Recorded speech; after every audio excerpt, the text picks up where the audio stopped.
Thank you. I'm really, really happy to be here. This is actually, as Julie said, it's such an important topic, and it's something I've wanted to do for a long time as well. I became a lawyer. I discovered many, many years into my practice. I became a lawyer to serve the Dharma. I had no idea why I was a lawyer. It was baffling to me, actually, for many years. It did not feel authentic or like the right path at all. But with the blessings of my Lama, I learned that I became a lawyer so that I would have the tools to be able to help people. So without any further ado, I mean, what we're going to do today is going to be dense. And in advance, I apologize. I've really done my best to try to distill it, but it's going to be, there's a lot of information. After today, as I think Julie may have mentioned in the announcements, you will be provided with some materials so that you don't have to feel like you have to take everything in today and understand it all and be able to digest it all. You can rewatch the video and then also look at some of the materials that I've created. I've created some checklists and basically some point-by-point instructions that'll help hopefully make it a little bit less overwhelming. So I'm going to try to share my screen. Let's see if I can do this properly. So this is the very first one. My second slide is a quote that I have found inspirational for a long time, that any intelligent fool can make things bigger or more complex, but it takes a touch of genius and a lot of courage to move in the opposite direction. It's an Albert Einstein quote. Now, I don't claim any genius. I do have courage. Sometimes some may say dumb courage or stubborn courage, but I'm determined to try to make this digestible for everybody. Oops, sorry, hang on. I'm needing to scroll. The next slide is, why does this matter? As Julie said, we're all here today, all of us, because we realize the importance of planning ahead. Some of us may have had experience with a loved one who died without having proper papers in place, without either a trust or a will or powers of attorney, and we or others of our family and loved ones maybe had to deal with the complications caused by that. Or perhaps we had to go through probate court because there wasn't a trust to ensure that our loved one's property was able to pass without probate. Some of us have spouses or children or beloved pets, and we want to make sure that we take care of them adequately when we die, and that we don't burden others with difficult decisions or drawn out and expensive legal processes to navigate. Some of us have complex material belongings, whether that means real property, houses, land, significant assets, and we want to try to protect them from excessive taxation upon our death. Some of us have limited money or limited material wealth, but we have a tremendous wealth of Dharma items. And we want to know how best to ensure that all of these sacred pieces are handled properly when we die.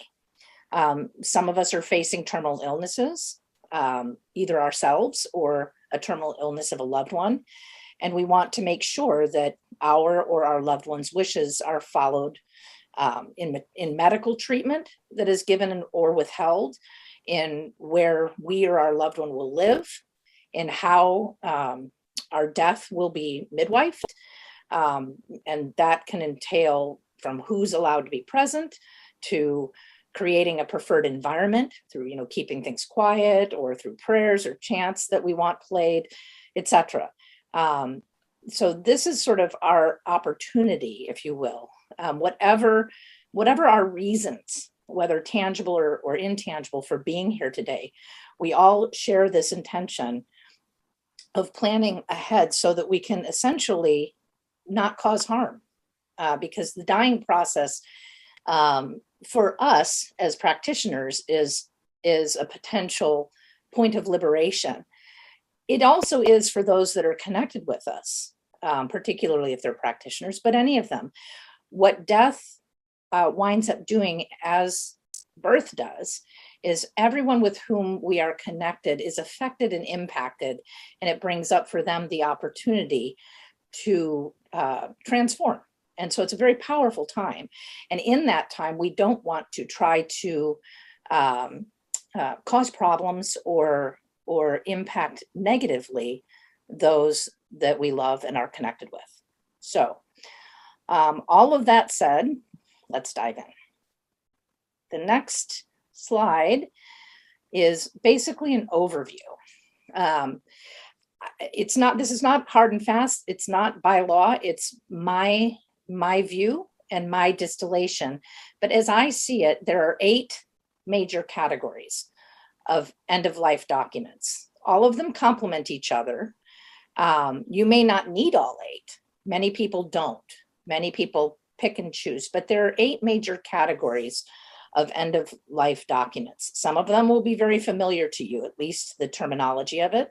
I'll go through each of them in turn and help you, each of you, identify what you need and what may be optional, depending on your individual circumstances, which, as I said earlier, depends on how intricate or complicated your estate is or how simple it is, whether you have children, elder parents, or pets that are dependent on you, or whether you don't.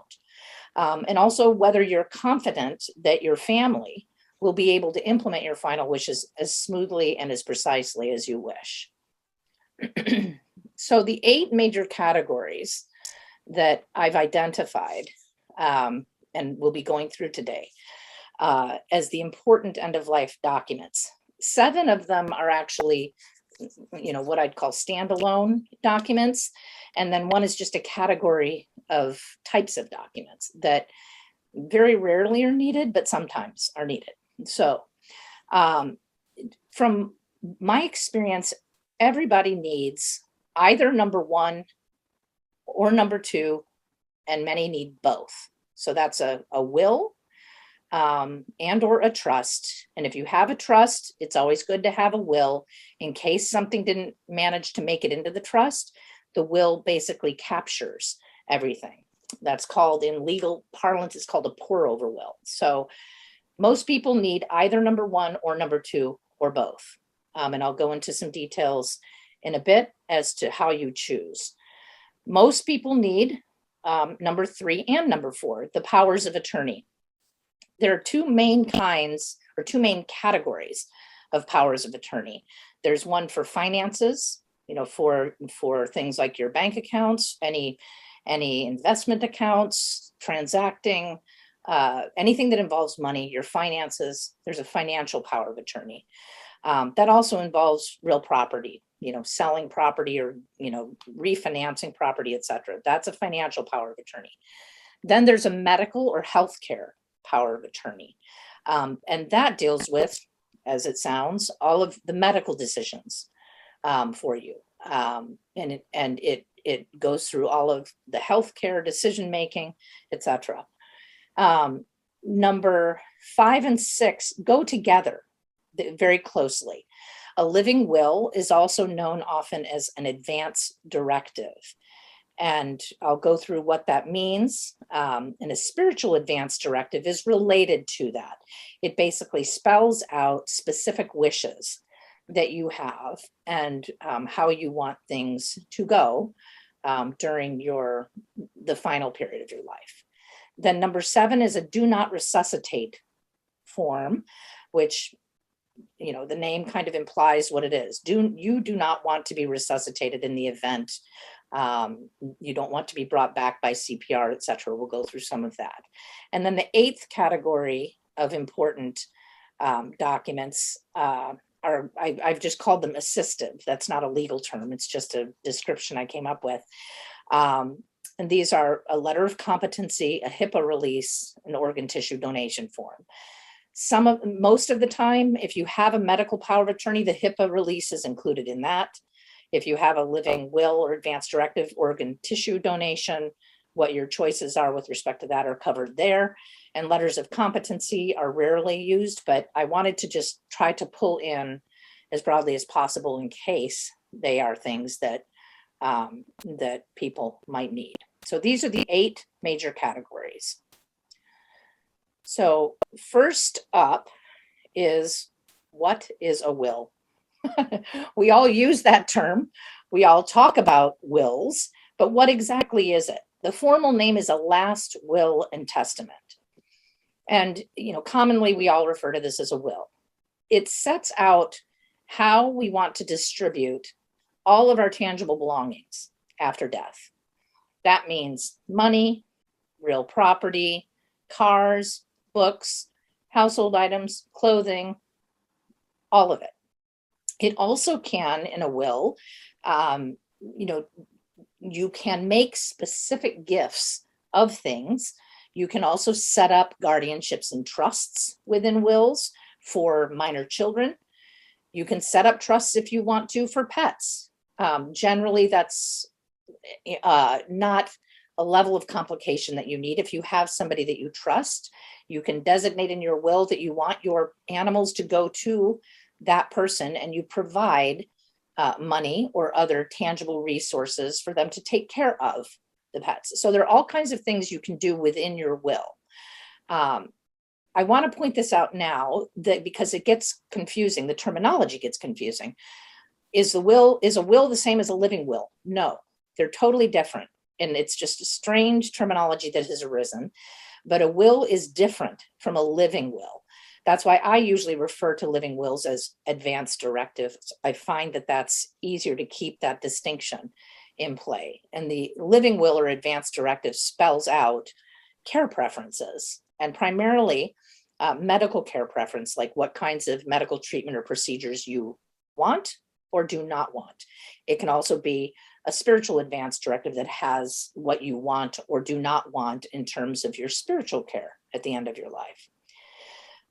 So in the will, when you create a will to determine how all of your belongings will transfer upon your death, you name somebody an executor, which I'm sure everybody has heard of. But what does that mean? An executor. This is a person that you trust, that you know, hopefully well, but most importantly, that you trust to manage your estate. An estate means basically everything that you own, everything material that you own, and that they will manage it in accordance with your wishes. In the will, you also designate what are called beneficiaries. That means the people who will inherit your assets and your tangible belongings. So, what are the major components of a will? What does it do, and what does it involve? So it's a legal document outlining what should be done with your property, all your material things, and how you want your affairs wound up after you pass. In a will, you can leave charitable contributions and other gifts. These are called bequests. You can provide for children through the creation of a children's trust, for your pets, either through creation of a pet trust or by designating an individual to take your pet after death and gifting them something, as I mentioned earlier, to help with the cost of care.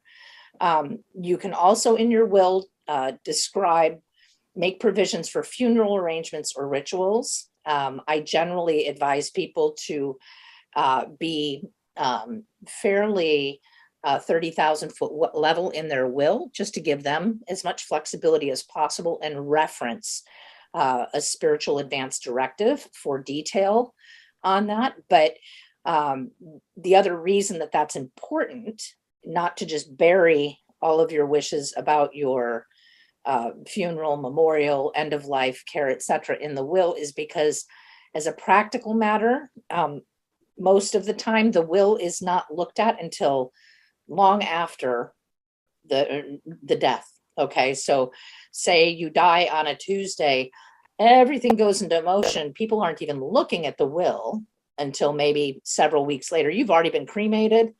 Your ashes have been scattered possibly.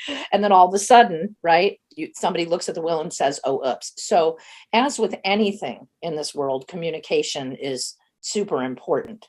But with a will specifically, I always encourage people, yes, mention in broad strokes what you would like, but drill down into the specifics in an advance directive. And more importantly, talk to the people who are going to be serving either as your executor or as your agent, etc.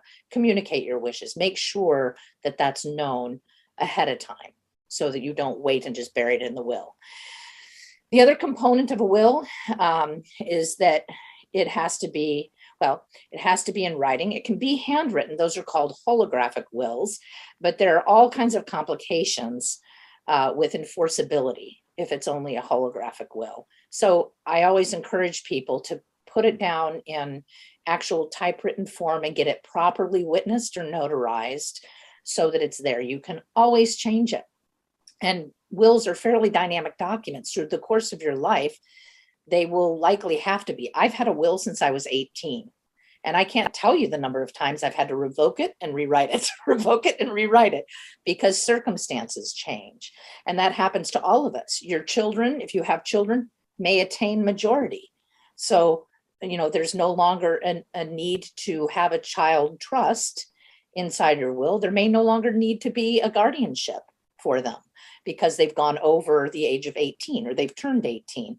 So these things are dynamic, and we have to be aware of that and sort of stay conscious of it as things change. To make or witness a will, or to serve as an executor of a will. An executor, again, just basically means the person who's handling things. If you're to do any of those things, to make a will, to witness a will, or to serve as an executor, you have to be old enough. In most states, including California, it's 18 and over.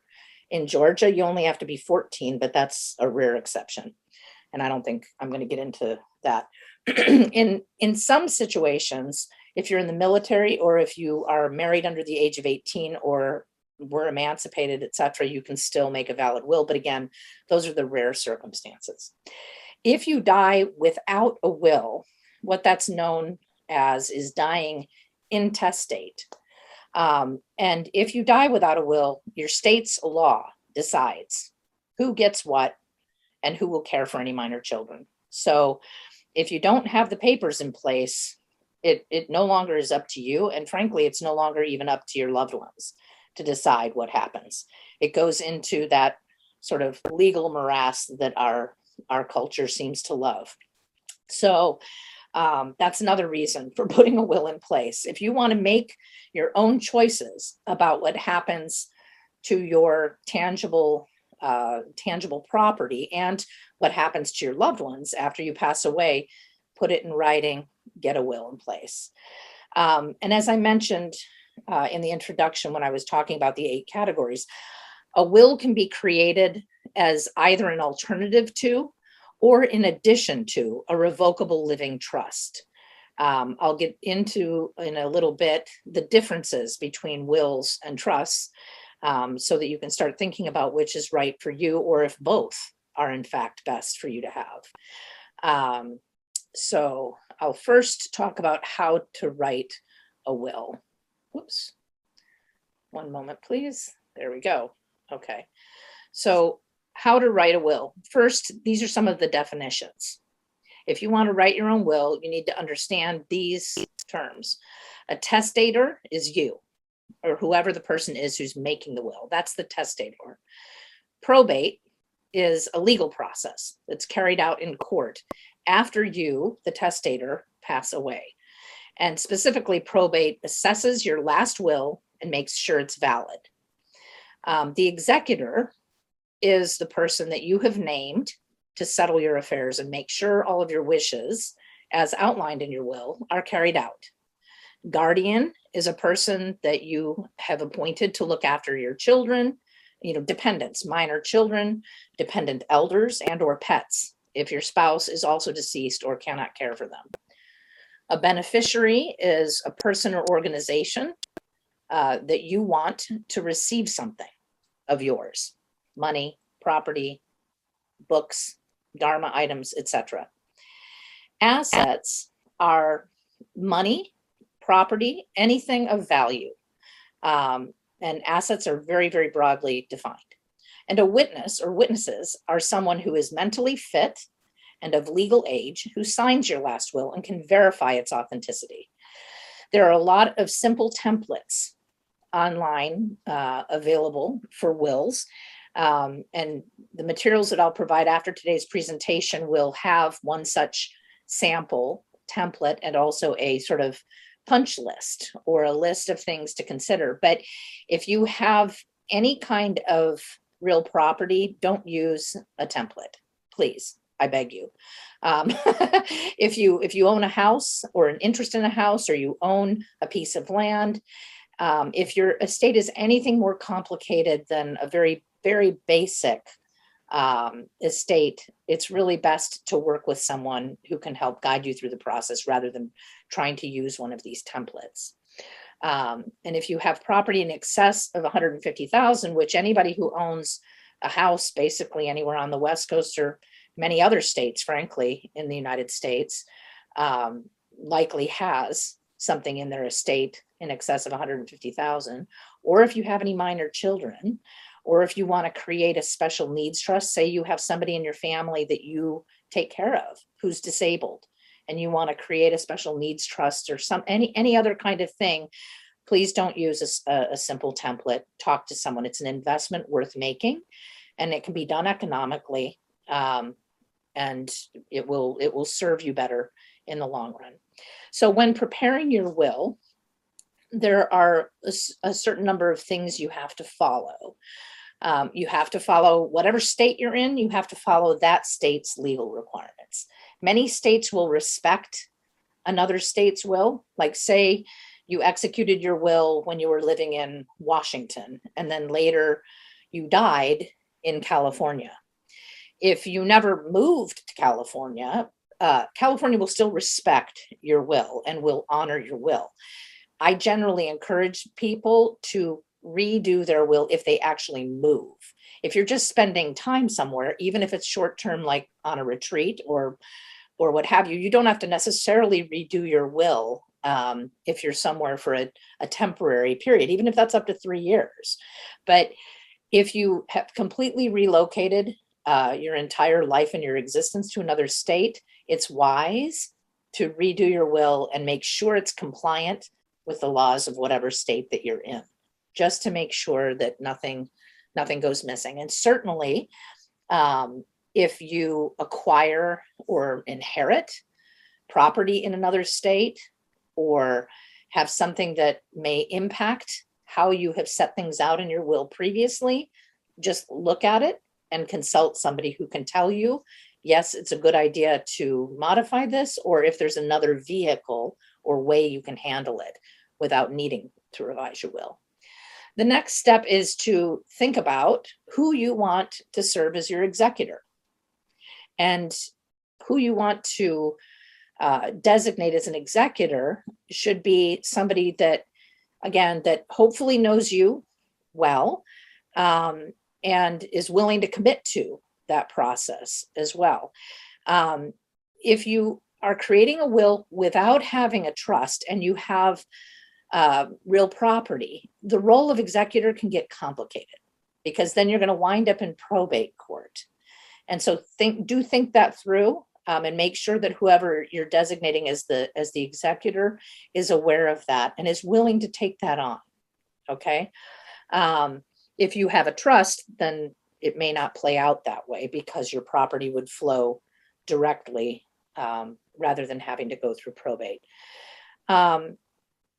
If you don't name an executor and you only have a will, not also a trust, the court will appoint an executor for you, which you see the problems in that. You're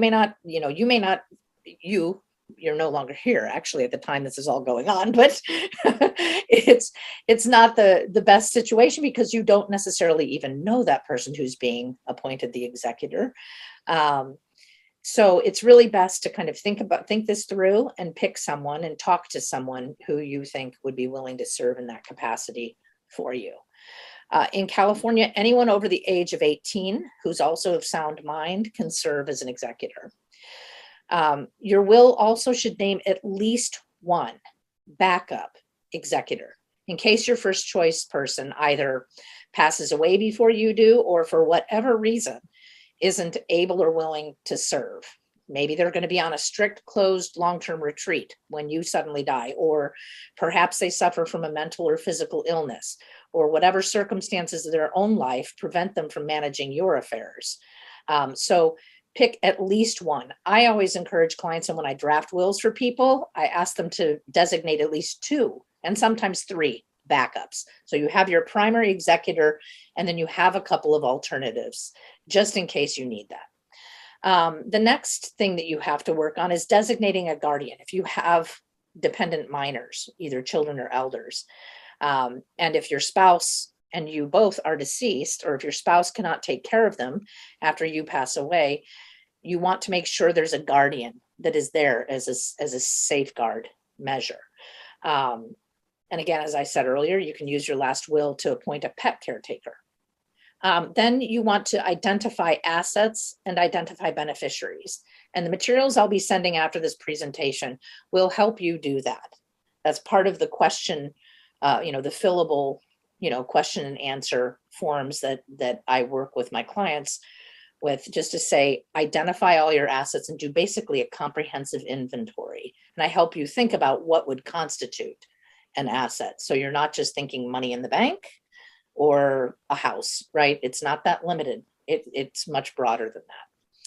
And beneficiaries, as I said, are the people and organizations, not just people, but people and organizations that you want to receive your assets. Most commonly, they're family and friends, but they can also be charitable organizations or other institutions that you decide you want to donate things to, like a university or a church or a Dharma center, a nonprofit. All of those, you can think about how you want to do it. And in your will, the good thing about both wills and trusts actually is you don't have to necessarily know exactly how much money you're going to have. You can say, of what I have at the time of my death, maybe that's only $1,000, right? Maybe it's $100,000. You can do it by percentages.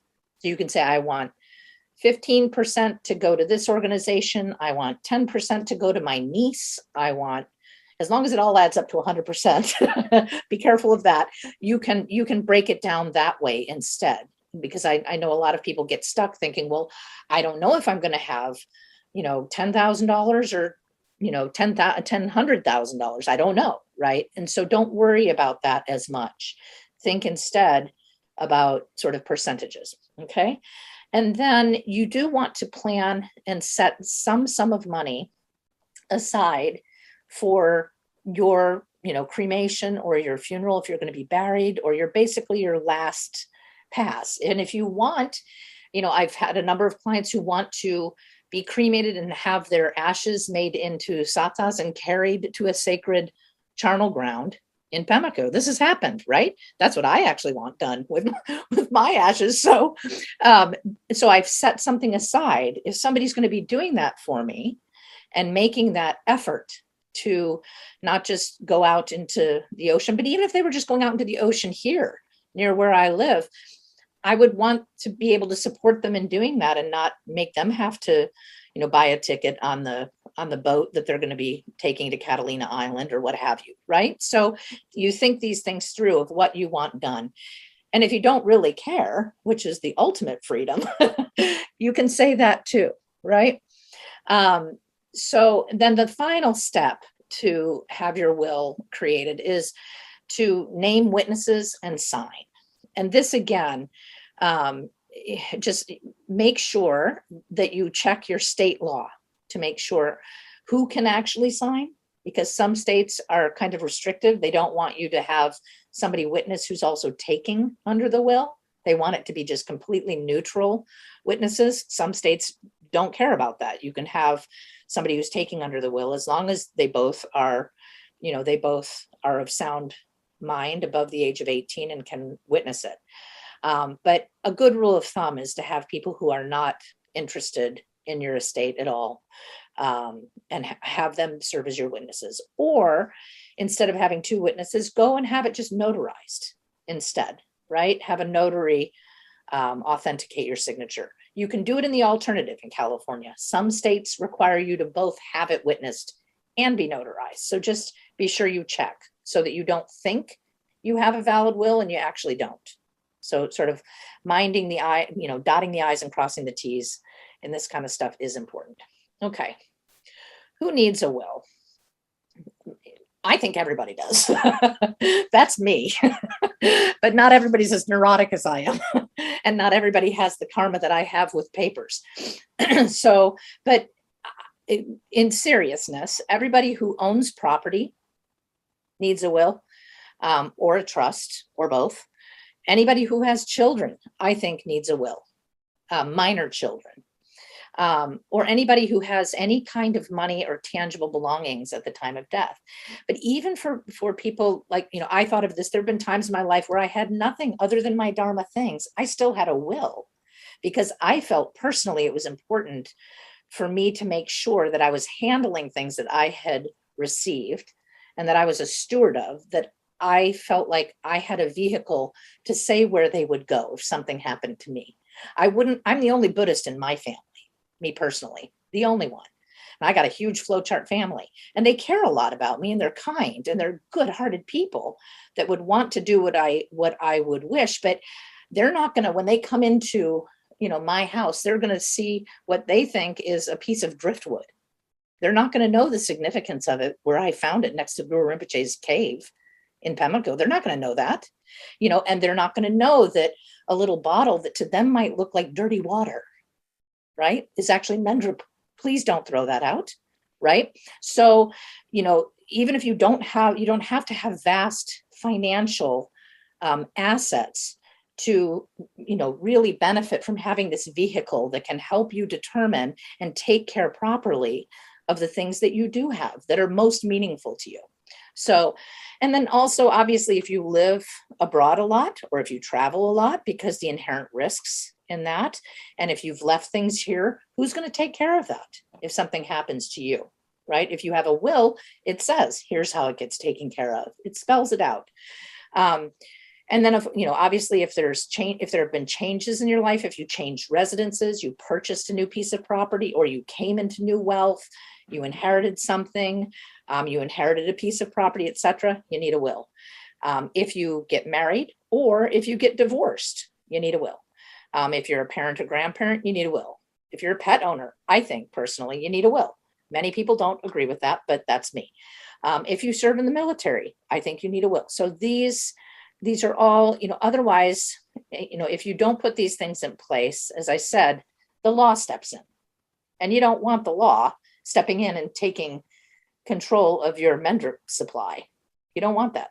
You don't want them stepping in and doing anything, frankly, with the things that are most meaningful to you.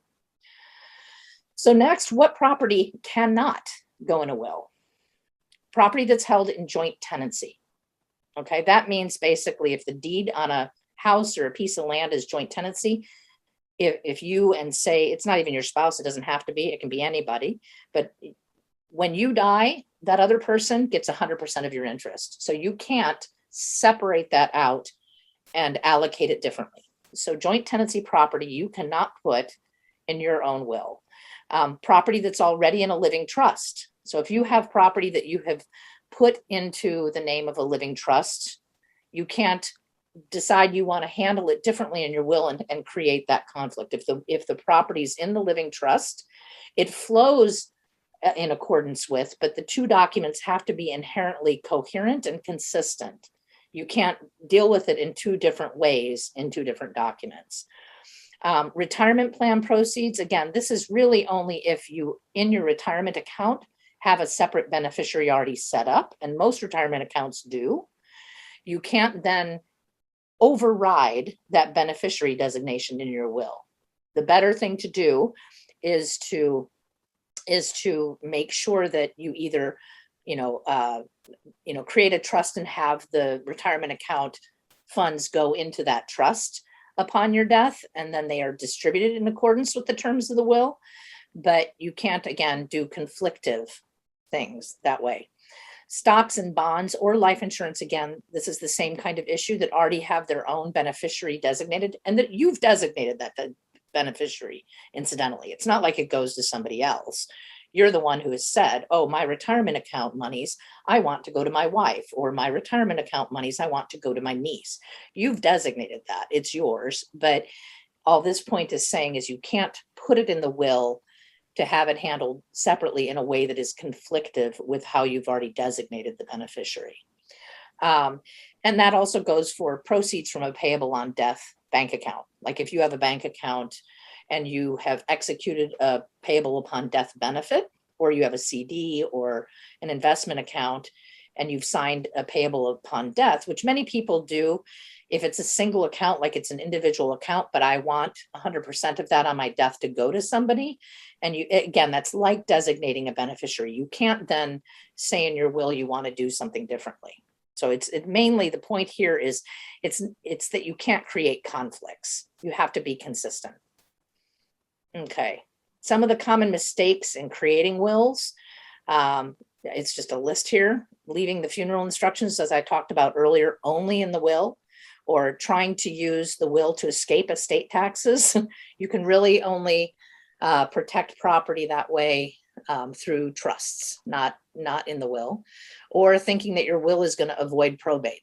It's not going to avoid probate, only if it's a pour over will, meaning you have a trust, will you avoid probate. Placing improper conditions on gifts, like saying, oh, I'll give something to Sally as long as she's smoked pot before she's 18. You can't do that. Or saying, I'll leave this to so-and-so, provided that they use it only to sell drugs, whatever it is. These are kind of extreme ones, but you can't put improper conditions on gifts or leave money or gifts for illegal purposes. Again, sometimes people will try to write into their will a way to arrange care for a special needs person. But as I mentioned earlier, the way to do that is to create an actual special needs trust, to actually create that trust that will take care of whoever the person is that you wish to take care of. Again, leaving assets directly to minor children. You can't do that. You can want to gift anything from your estate to your children, of course. Your own minor children, nieces, nephews, etc., any other children with whom you have a close and loving relationship. But while a minor in California can be on the title to property, minors, and that's anybody under the age of 18, can't legally own the property until they're 18. They can't enter into contracts, they can't encumber the property, they can't sell the property, etc. So, and they can't take possession of it singularly until they're 18. So unless your will designates a custodian, somebody who will, receive the property and hold the property until the minor attains the age of majority, which is 18, or until the court appoints a guardian for the child, it becomes very cumbersome and difficult. So there are things that say if you grant $5,000 or less, the money can go to the child's parent if the child isn't your own, like if it's a niece or nephew or friend. But if, there's some very complicated things that come into play. So if you're granting anything more than like $5,000, it just can get complicated, and it's best either to set up a child's trust or to consult with an attorney that can help you navigate the Uniform Transfer to Minors Act. That's what's in place in California for that. And again, another common mistake is leaving gifts to pets. People want to do that. And again, without a pet trust, you can leave gifts to people with them earmarked to take care of a pet. Absolutely fine. But Fido cannot, own your Equinox or stay in your home. It just, that's not possible. So we have to work around that. So that kind of, in a nutshell, are some of the things for wills. Now I want to talk about what is a living trust. So a living trust, sometimes also known as a revocable living trust, it's an estate planning tool that puts your assets into a trust and designates how they will be distributed after death. Revocable living trusts, you are in charge of. As long as you're still alive, you are the trustee. So it would be the Kathleen M. Pratt Living Trust And I'm the trustee that's designated as the trustee of that trust, as long as I'm alive and have capacity. If I become incapacitated and or die, then whoever I've designated in the trust as my successor trustee steps in and handles that. So different types of trusts allow you to manage your property and material belongings in accordance with, with your own personal unique preferences. Unlike a will, a trust completely avoids the probate process, which, as far as I'm concerned, is the biggest benefit of it. If anything keeps you out of court, hallelujah. And I'm a litigator. So, but stay out of court. It is such a mess. And you don't want judges and lawyers being the ones that decide anything as far as your estate is concerned. So very seriously consider a living trust if you have a house, a piece of property, or other tangible assets in excess of $150,000. It will be so worth your time. So, and it also saves your loved ones, your beneficiaries, time, money, headache, hassle, etc. The other benefit of a living trust is it helps keep things private. If something has to go through probate, that's public. That's not a private process. Everybody knows your business.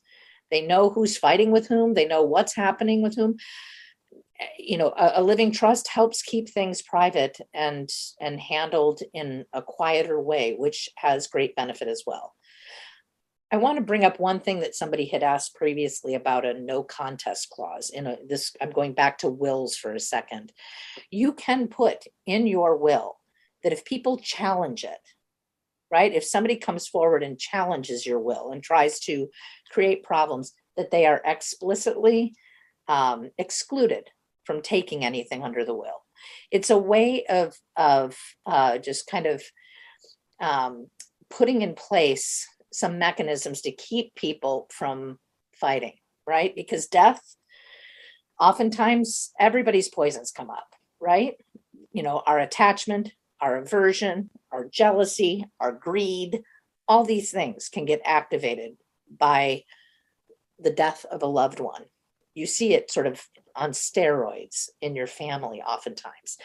And so whatever you can put into place to keep that process minimized is worth putting in. So that's just something I forgot to mention in the context of wills.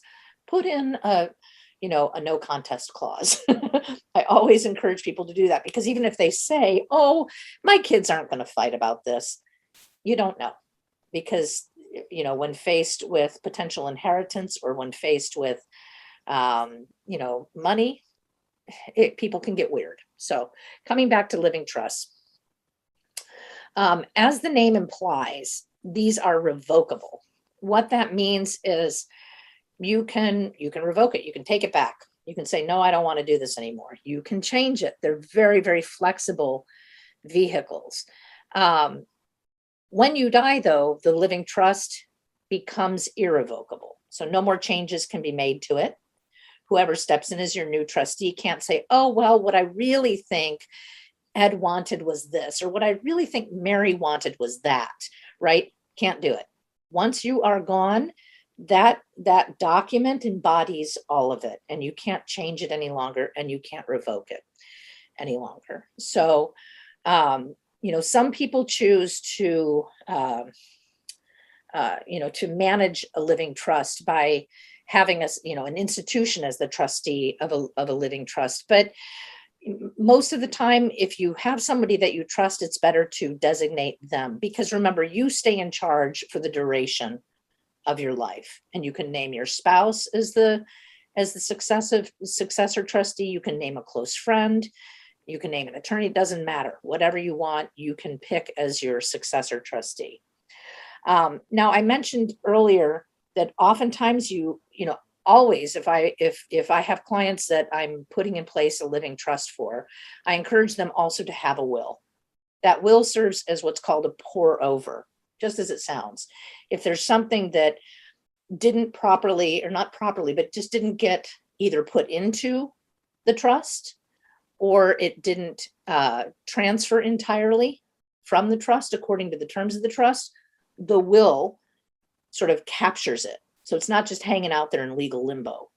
And the will can then make sure that it transfers properly upon your death. So those are the main benefits of a living trust. I want to talk a little bit now about the differences between a revocable living trust and an irrevocable. The main difference is in the degree of control after the trust has been created. So a revocable living trust can be modified, it can be changed, it can be terminated at any time. And it only becomes, as I said, irrevocable upon the grantor, and that's you. You're the grantor's death. But an irrevocable trust cannot be changed. Once it's created, only with the permission of the beneficiaries can it be changed. The assets are technically, legally, no longer considered part of the grantor's estate. They're now part of this irrevocable trust. So who needs a living trust and when? And what problems can arise if you don't have a living trust? Most people who hold property can benefit from a living trust because there's no way to know when or if you might become incapacitated. And since a living trust will protect assets from probate and let you make choices for how your property will be handled if you can no longer manage, it's a good vehicle to consider. And again, like I said, if your estate is valued more than $150,000, which again, if you own a house, is most likely the case, your estate has to go through probate unless you have created a revocable living trust or some other form of trust. You can establish them at any time. What I usually recommend and I urge people to do is to consider doing it when you don't need it. Okay. If you're not in crisis, you don't have a health crisis, or you don't have an imminent, terminal illness, or you've not been mentally incapacitated, etc., that's the time to think about these things. But if you've been, mentally or physically incapacitated, it's both very stressful. It may not even be possible if you don't have the mental capacity to do it at that time. And it will then be too late to enlist legal protections for your assets. So if you're relatively healthy, if you're relatively young and you have assets to protect and pass down, set up a revocable living trust. You can always change your mind later. You can always change it if your circumstances change. You can always add things to it. You can always take things out of it. So problems that can arise if you don't have a living trust, again, as I said, it basically means, many people think they have a mistaken belief that, I just have to create a simple will and all my final wishes will be honored. But that's actually not true. A will can help determine what your wishes are with regard to your heirs. But in most states, the will alone won't protect your assets from probate. They won't, just having a will. So, so I think that's probably enough on that. It just really saves on lengthy delays and costs. And then I want to talk about danger, Will Rogers, danger. Because this I have experienced sadly a number of times, and it's always just heartbreaking. If you create a living trust, make sure all of your property has been properly transferred to it. What I mean by that is you can't just draft the document and say, I want my house to be held in the trust, and I want my bank account to be held in the trust, and I want this and that and the other. That's all great. But then you have to actually do a quitclaim deed on your house, right? To change the name of who's on the title from you to the Kathleen M. Pratt Living Trust. Or you have to change the title on your bank account. You have to go into your bank and say, hi, I now have this living trust, but I want all of this sitting in there. How do I do it? Can we change the name? You have to give them a copy of the trust document. And if you don't properly do that step, that final step, it can cause all kinds of problems. I had a client not that long ago, actually, come to me and she said, but my husband, he changed this. He created a living trust. Here's the living trust. I said, did he ever do the deed? Did he ever record the deed? And he didn't. So the deed was not properly recorded on their house that they'd had together. They were common law married. He wanted the house to to go to her. But because he never recorded it, never put it into the name of his living trust, it had to go in probate. It had to go, and it became a whole complicated mess. And so just dot all the I's, cross all the T's, and make sure you take that final step, right? My teacher once gave me a really great piece of advice. I didn't understand it at the time, and now I think about it all the time. Finish things nicely. Finish things nicely. And at the time I was like, I do finish things nicely. And then I started seeing all the ways that I don't finish things nicely. And so finish things nicely. Make sure you follow, right? And so don't just say, good, I finished that. And I just make sure you put everything in place so that your intention can actually come to fruition. So, and again, just now some of the most common uses of a living trust. These are the three phases that are generally the most common times. It's during your lifetime when you're healthy. It can be useful in the time when you're ill, and then certainly it's useful after your death. If at all possible, like I said, set it up while you're healthy and fine, because and again, pay attention to it from time to time, because if your life and family dynamic or circumstances changed, maybe you got some new property, maybe you got some assets you want to add to it, or maybe you sold something that no longer is part of it. Reevaluate it. Maybe once a year, look at it, do that. And in the event of illness, if you fall ill and you can't any longer manage your assets, the living trust should have the name of somebody who can take over temporarily on your behalf. Again, taking over your bills and responsibilities associated with managing the assets. So the successor trustee has the ability or power to manage assets, but they don't have the power to revoke your trust or to amend it. So make sure that you spell things out very clearly. And then after your death, as I said, your living trust by law becomes irrevocable and no changes can be made to it. So what kinds of things could or should be in a living trust? Cash and bank accounts, CDs, real estate, investment or brokerage accounts and stocks, your interest in a business, personal property. Has anybody ever tried to transfer title to a car after death? Anybody else other than me know how much of a pain in the you-know-what that is? So if the title to the car is held in a trust, or if prior to your passing, you put somebody else on the title of the car, it's so much easier. It's really onerous to deal with the DMV and trying to have to take in your death certificate and show them that the person, these are the kinds of minutia that if putting your documents in place really help. It sounds like it's not a big deal, but it's such a time suck. And it's also, you're grieving, right? You've lost someone. You don't want to be standing in line at the DMV and arguing with a government official about trying to get a new title in your name in light of the death certificate, right? So these are the things that by taking care of our paperwork, we can help navigate. And then what has to be included in the living trust document itself? You have to have your name, you're the grantor. You have to have the trustee's name, that's you, again, while you're still alive. And then you have backup trustees who will serve if you become temporarily incapacitated or certainly upon your death. Description of what the trustee's powers and duties are, description of the property being transferred into the trust. And you can do this by like Exhibit A, right? So if you want to add things or take them off, again, you can do that. Specific gifts to certain people, identification of beneficiaries, and children's subtrusts or pet trusts. So we're at a point now, we've been going for an hour and 10 minutes. Why don't we take some questions?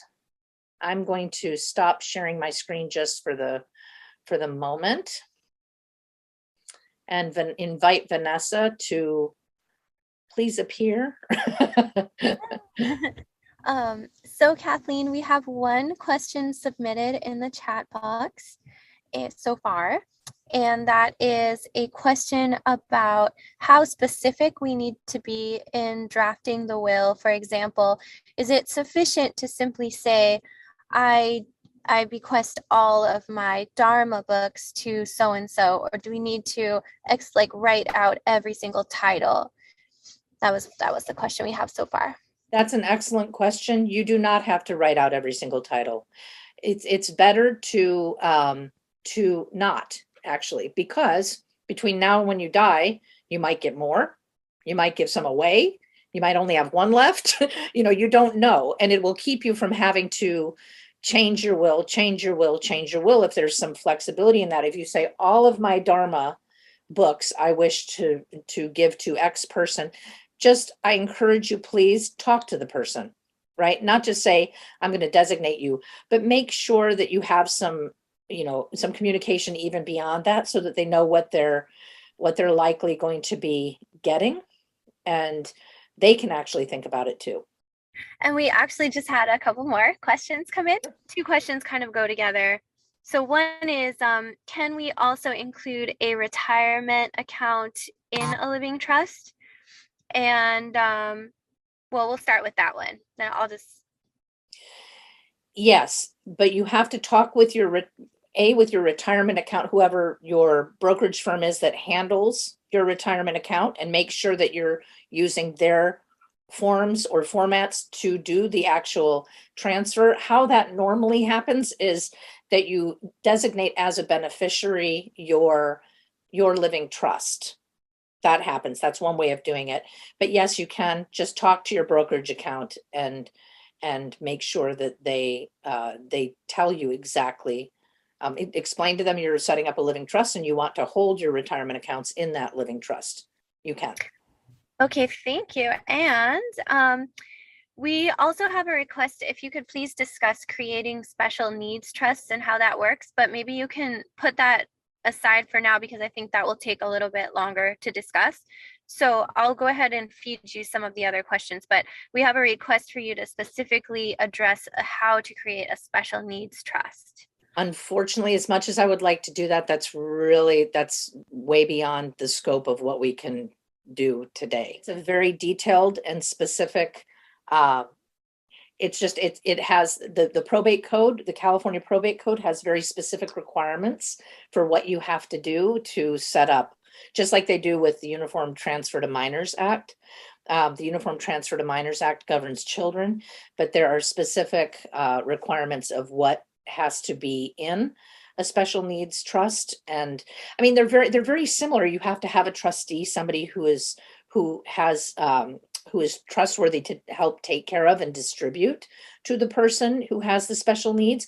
And it has to be funded. Again, just the things that I brought up about a living trust, you have to make sure that you kind of dot the I's and cross the T's so that the assets and resources are there in the trust.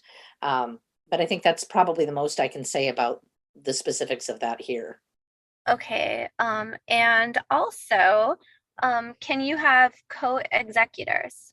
You can. And one person says they have a trust, but they don't recall the attorney telling them that their car needs to be titled in the trust. Does this person need to put the car title in the trust name? I would. Is it imperative? Maybe not, but I would, just because I've had to do this personally twice myself. Going to the DMV to deal with somebody's title. The better thing, actually, even rather than putting it in the trust, is simply ahead of time, while you're still of sound mind and body, just change the title to the car to yourself, and right, whoever you want to have to get the car after your passing, or to your spouse, or what have you.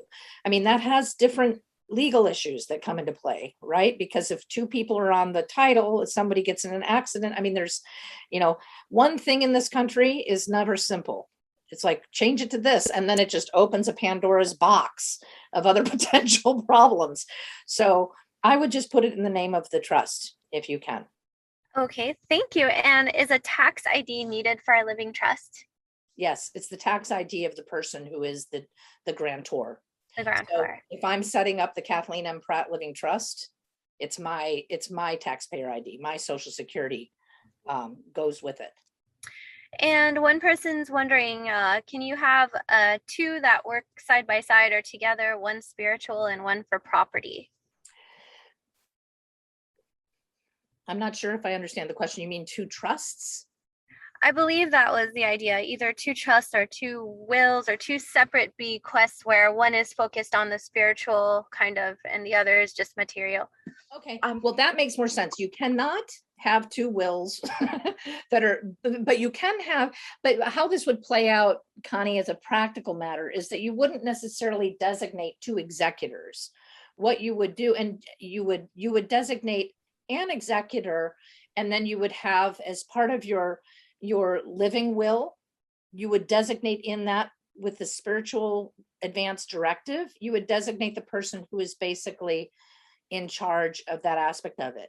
And you could reference that in your will and charge your executor with following the advice and the guidance and everything that you've put in your spiritual advance director. You basically make it like an ethical duty of the executor of your will to defer to that.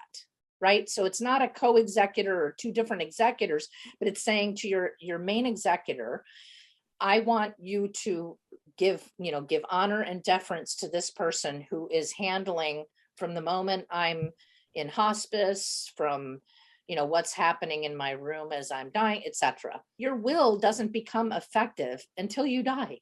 It's not entirely who cares. It's a very good question that you brought up, because when you die, your executor does step in. And so death, physical death, as we all know, isn't necessarily just your heart stopping and your breath stopping, right? We want to be, to allow our body to stay, please, let's hope we can be in meditation. I hope I have the presence of mind to do that, right? But we don't want to be touched for a period of time, or we want things to happen in a certain way, like our body to be bathed with saffron water and wrapped in a shroud. We want a tuck roll over our heart. We want to, others of our Sangha to be doing the prayer of Kuntuzangpo or the Ching Zut, right, at that moment, right? So the moment of death, when the executor does step in, you're right to have a concern around that. So it's good to say in your will, and I've provided a spiritual advance directive and this person is really the point person for it. So my executor is to defer to that person in all matters involving. Sure, you can do that. You absolutely can. And can you please talk about who gets to see what you give to others in your will and how to keep things private? Yeah, that's tough too. All beneficiaries are entitled to know what's in the will. Okay, that means if you grant something to somebody, if you're worried about somebody making problems or getting upset or whatever, it's better either to make the gift to them while you're still alive, so they won't necessarily be there when the will is read and beneficiaries see who gets what. But all beneficiaries under a will are entitled to see a copy of it and hear it. I mean, it used to be much more formalistic than it is now, like where everybody gathered in the lawyer's office and the lawyer read the will, and it was very ritualistic, right? And that's not done as much anymore. It tends not to be, for a whole variety of reasons. So, but until that moment, right? And this is again why I said it's best to have, if you can, a living trust. Living trusts, the beneficiaries, only the executor, the substitute trustee, the successor trustee is the one who knows and gives out. They still, upon request, if a beneficiary says, can I see it, show it. Of course, there's a fiduciary duty to do so, but you don't have to, you're not going to court. You're not going to be in probate court where your will is exhibit A, and that's searchable publicly, right? So that's why, if privacy is important to you and how you've handled things is important to you, it's really good to try to use the vehicle of a living trust. The next question we have is, do we need to write a description of the trustee's duties if we become incapacitated prior to death regarding the living trust? Yes, and that's all included in the living trust itself. And it comes in conjunction with, yes. So I'll just leave it at yes. Sorry, I can go so into the weeds. Yeah, we've got quite a few questions. So It's okay. I have a tiny estate, just a few $1,000s. The only things of values are some books and the copyrights on my photographs. Should these go in a living trust is the question. Uh, Not necessary because your estate wouldn't be required to go through probate because it's not the value of it. You don't own real property and it's not at the level in California that's required to go in probate. But that's really it's a matter of personal preference, right? A living trust is not expensive to do. The thing that's difficult with it being something like intellectual property, right? Photographs, um, how to ensure that the title, like if you hold a copyright on any of those photographs, and if you have multiple that you own a copyright on, transferring all of that into the name of the living trust could become extremely onerous. So I'm not sure about that. I would have to think about that. Okay, and then this person says, I currently do not have family or friends to act as executors. What is an alternative for someone in this circumstance? You don't have any friends that could either? I understand not having family that you might. Oh yeah, this person says if a person doesn't have someone that they want to designate like family or friends as an executor, one is appointed, or how does that work? Of a will or of a living trust? Well, Executor of a will, um, executor of a I will. don't know. The question doesn't specify, so if you want to speak to both. Yeah, if it depends, it depends. Doesn't it always?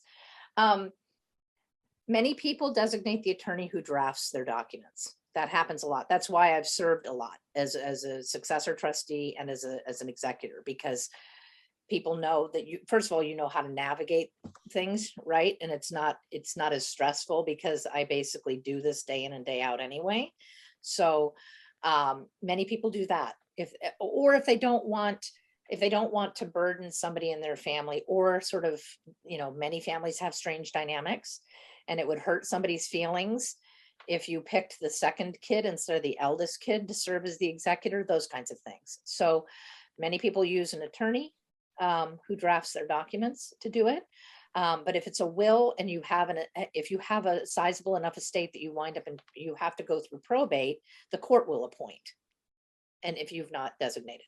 And regarding the previous question about specifying the trustee's duties, this person says that they guess this would require a discussion with that chosen trustee, assuming that they would understand their duties, or let's say they first encounter these duties upon receiving this document. I don't recommend to my clients that they designate anybody without talking to them. I won't, no, I'm being serious. Regarding like the Yeah. focus of the Yes, duty. that too.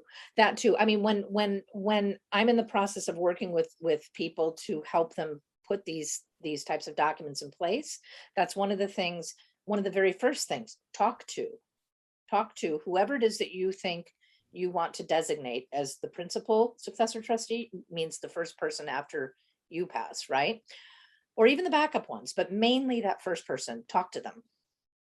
And this Yeah, I person see that, says, John. That's great. Yeah, there are professional fiduciaries. Yeah, thank Mhm. you. Yeah, do you want to Right. speak to that a little bit, just like the fiduciary duties? I will. Yeah, thank you. John just put a great comment in the chat. He said there are professional fiduciaries who can administer trusts for a fee. So in answer to that question, where the person said they don't have any family or friends, you can hire. And as I think I went very fast through it, but banks and institutions often have professional fiduciaries that you can ask them to serve in that capacity as well. Okay. If I want to leave my property to my international Sangha as a retreat center, what special considerations do I need to make? There are practical and there are legal. That is a legal condition to put on it. You can leave it. It's funny because in my notes, one of the examples I had said, you can leave it to Rachel or Yeshi on the condition that they use it as a retreat land. You can. You can do that. But as a practical matter, it'd be good to have somebody local, because if the property is transferring and the property still then has to be maintained and handled, it can very quickly become overwhelming to someone. Okay, next question.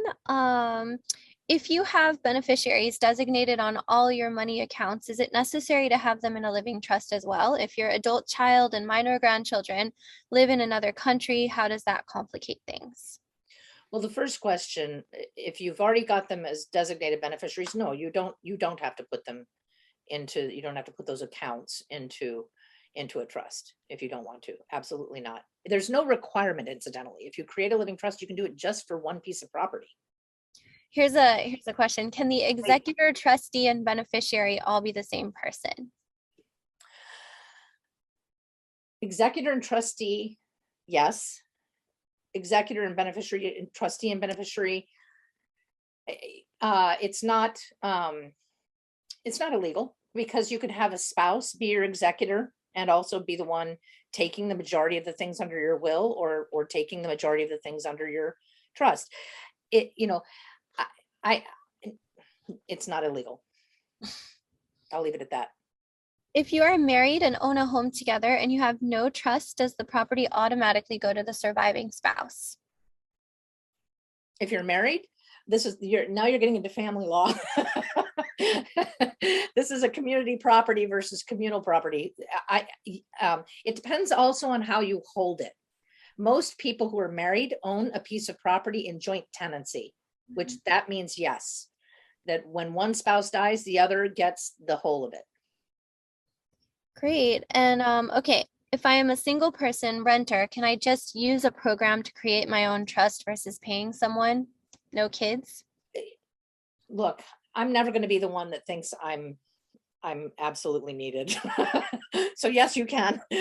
I just would encourage you. It sounds like you have a very simple estate. Again, just make sure that you again dot all the I's and cross all the T's, and make sure you've put everything into it properly so that you understand how it works. That's all. What I would encourage people to do, because there's so many forms these days. NOLO is fantastic. Law libraries have a ton of resources. There's great nonprofits out there with sort of make your own depending on what state you live in. So there's a tremendous amount of resources out there. If you have a fairly simple estate, I don't think there's any problem. You don't need to go pay people hundreds, if not thousands of dollars to do this. So the next question that we left off at was, what is the benefit of having an irrevocable trust as opposed to creating a revocable trust? Well, that usually, if you're trying to create something that is, say, a support trust for someone, right? You know that you're not going to want to support them. So then you don't have to worry about something. You can also designate another trustee to be in charge of that. You can do that with a living trust as well. But it basically removes the assets from your estate at that moment. Whereas in a revocable trust, the assets remain part of your estate. So you have more of the flexibility. I don't do very many irrevocables, me personally. I know people do generally when it is, it's usually for things like support trusts. Okay, next question. I read that a very small estate doesn't go into probate. Is that true? That is true. Okay. And can I clarify one thing? Not as to that question, but as to witnessing requirements. I think I misspoke earlier, and I saw something in my own personal chat. You do have to, in California, have it witnessed by two disinterested persons. There are different ways around. It doesn't totally invalidate the will, but I think I implied that you could either do two witnesses or have it notarized, and that's not accurate. So I just wanted to clarify that. Can you talk more about the pros and cons of having an institution act as executor, etc.? If a person is single without family or friends to name as executor and power of attorney, etc. Sounds similar to that other question we had. Yes, like why you would want an institution or a professional fiduciary. I mean, look, the benefits to having a professional fiduciary is that you're not, I mean, that is their profession. You're paying them to do their job, right? And you're not putting that burden on anybody in your own private network. And your friends and family might say, no, you don't need to You don't need to pay us for this. And it's a significant amount of work. So I think the benefit of a professional is, first of all, they will follow your wishes very literally, right? There's not going to be any personal agenda toward you. All they're interested in is their fiduciary obligation to serving in their professional capacity. So that creates a bit of spaciousness that sometimes, if you have somebody who's a close family member or loved one, that can cause complication. They might not want to do what you're asking them to do. So my doctor had me sign a post which identifies level of intervention you'd want based on your health status. Can you compare the DNR, do not resuscitate, versus this? They're basically the same. It's a different way of speaking about the same exact thing, because a DNR, you can specify the same kind of thing that's in a post, right? So one is called a do not resuscitate. It makes it sound like you're rejecting everything, but you can put in there what you want and don't want, right? Yeah. So our living trust assets static, like a money market account that fluctuates? They are not asset static. Okay, great. Is it true that now in California, a disabled person can set up their own SNT before the age of 65? Regarding the do not resuscitate in California, the main document is the post, which identifies levels of medical intervention you wish based on your health status. I think you're going to address that in the next segment, but yeah. And there are, and I'll address it when we get to the DNRs, because there are certain things, as Julie just pointed out to me, that as a practical matter happen, like EMTs in California are trained to look for one kind of document, which is a bright pink post, on the refrigerator, not necessarily a DNR. And in other places, like in Oregon, the EMTs there look for it. It's supposed to be posted right by your door. Like as you come into whatever room, the person or apartment or home, you're supposed to post it immediately on the door. So it may vary somewhat. It's always good just to find out if that's at that stage. So yeah, go ahead. So do you want to speak to how do people amend their wills or their trusts? Can they just go in there and write on it? Like, what do they have to do? What kind of process? No. First of all, you don't ever have to hire an attorney. We are so not that important. But that said, don't handwrite, don't interlineate, don't make notes in a margin. If you're going to redo your will, like you want to say a section of your will with your beneficiaries, maybe you've had a falling out with somebody, or maybe somebody no longer needs it, right? Maybe somebody in that list inherited somewhere else and you're like, they really don't need me to give them this. Or maybe you want to reorganize something, right? Or maybe a kid, like I said earlier, now is of the age of majority, so you no longer need that. If you choose to delete something significant, like a whole section of the will or of the trust, if you're changing like a substantive section, like deleting a child's trust, or if you're just reorganizing how you're distributing or who the beneficiaries are being named to be, those are relatively minor changes, but don't interlineate it. Reprint it, re-witness it, re-execute it, because you don't want there to be any messiness or questions, because you have to actually revoke. That is something I didn't address in the section on wills. You have to explicitly revoke any prior will that you created. That's one of the first things you write in a will. I hereby revoke all other wills I've ever created, including but not limited to, if you remember the date of the last one, right? So you have to put that in.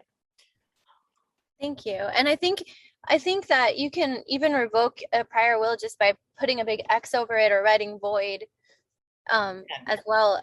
That was one of the. But if you don't have a copy of it, if you're like me, sometimes you're like, where did I put it? Yeah, you might have lost it. Yeah, and it's still valid, right? You have to express that you are explicitly revoking any prior will prior to the date of this one, right? And what about the timing? Sorry, I totally talked over you. Go ahead. Can you make a will first and then do a living trust, or does the trust have to be made first? Can you say a little bit more about the relationship between the two documents? Okay, you can make a will first, and then say you buy a house or inherit a house or something like that, and you want to do a living trust. You probably will have to revise your will to make clear that it's going to flow like there's a segment in your will that's called the residual or residuary estate. That's basically Everything else, that's kind of the catch-all of all the things that maybe you haven't designated or spoken of or bequeathed in one place or another. That all goes into a pot that's called the residuary estate. And so that will interplay with a living trust. So you don't have to create the living trust first. You do not. If your circumstances are such right now that all you really need is a will, get that will in place, right? Especially if you have kids. If I'm a single person, a renter, can I use a program to create my own trust? Much as I would like to keep answering all the questions right now, I think because it's almost 4 and we only have 1 more hour, and I do want to make sure that I address all the stuff about powers of attorney and advanced directives and all of that. I would like to move on if you guys are okay with that. Okay, because I know we still have quite a bit of material left to cover. I'm only halfway through the slides. So I'm going to share my screen again. Bear with me for a second, please. Are you seeing? Is everybody seeing my screen? Yes, okay. Okay, yes. Great. So we are now on powers of attorney. So what is a power of attorney? A power of attorney is a legal document that allows you to appoint someone that you trust, who's called your agent or your attorney in fact, to manage affairs when you're unable to do so. You can use a power of attorney to have someone make decisions temporarily or to ensure choices about your finances or medical care that they're made in your best interest if you become incapacitated in the future. That means, for example, say you have an injury or a disability, or you wind up in the hospital, you're unconscious.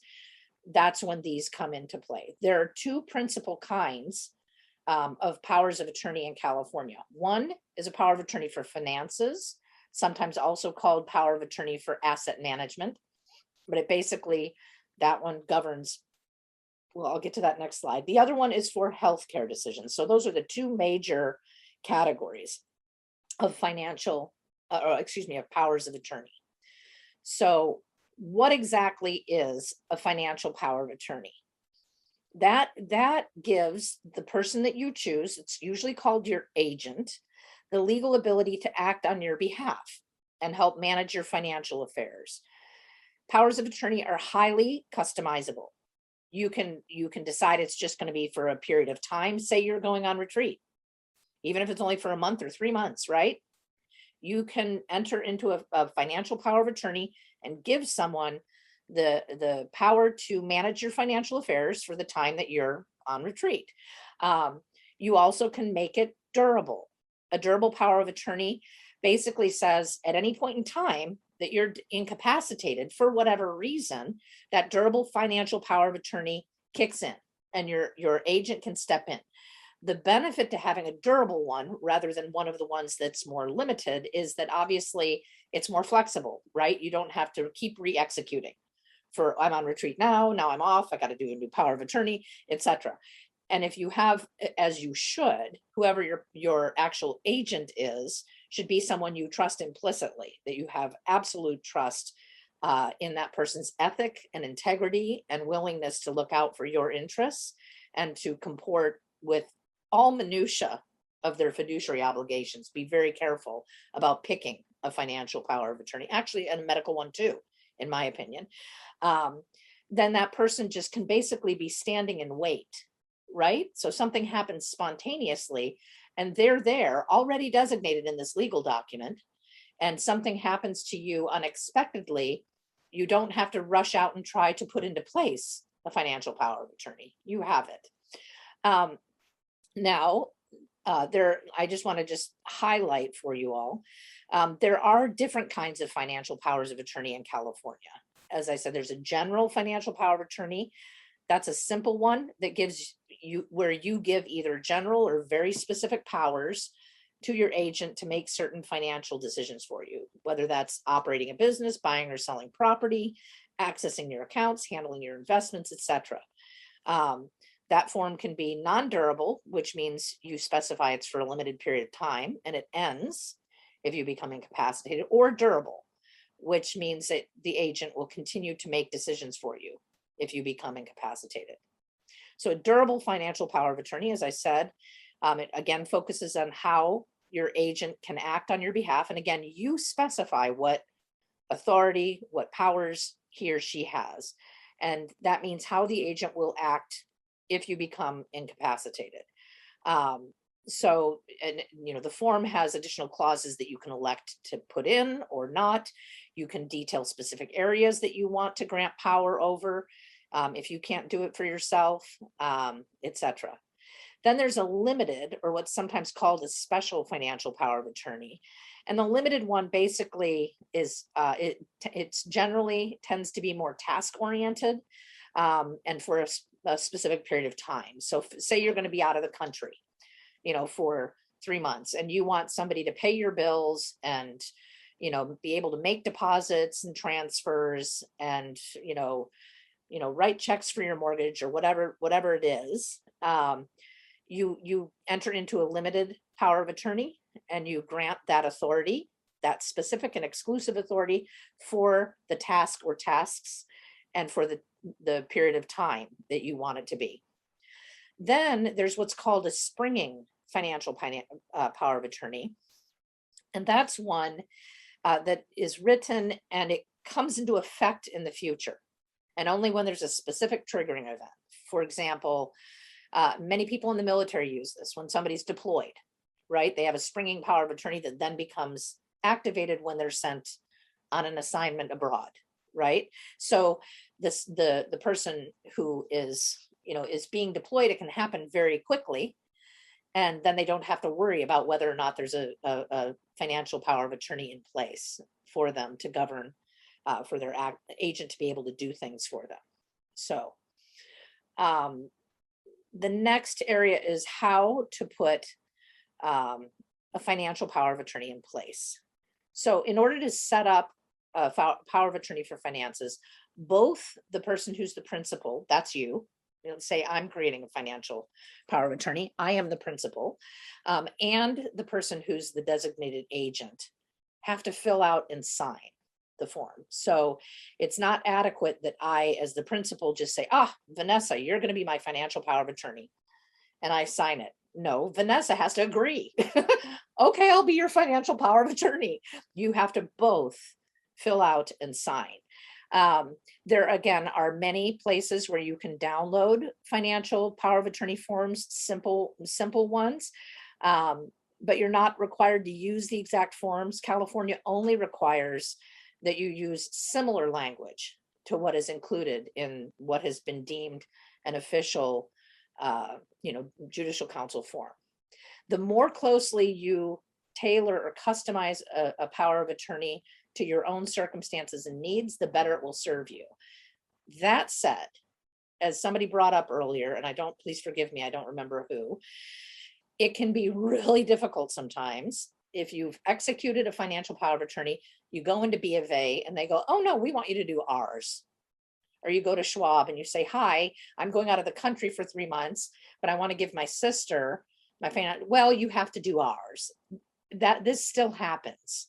And it's frustrating, but can they do that? Yes. Should they accept your power of attorney that is legitimate under California law? Absolutely, they should. But many institutions, out of their own abundance of caution and concern over their own potential liability, insist that people execute their own approved power of attorney. So just be aware of that if you're going to, don't leave the country and head off into the mountains and into a retreat hut where you're completely off the grid without checking first that whoever you've left in charge of making your payments can actually do so. They can actually make your deposits, make your withdrawals, etc. Okay, so check that. That's just something worth considering. What powers can be granted under a power of attorney for finances? It's not just money. It's also the person who is granted a power of attorney can negotiate and sign contracts for purchases on your behalf for a home, a vehicle, etc.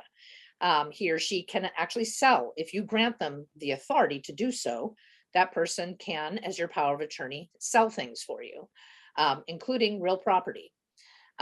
Obviously handling all banking transactions, deposits, withdrawals, transfers.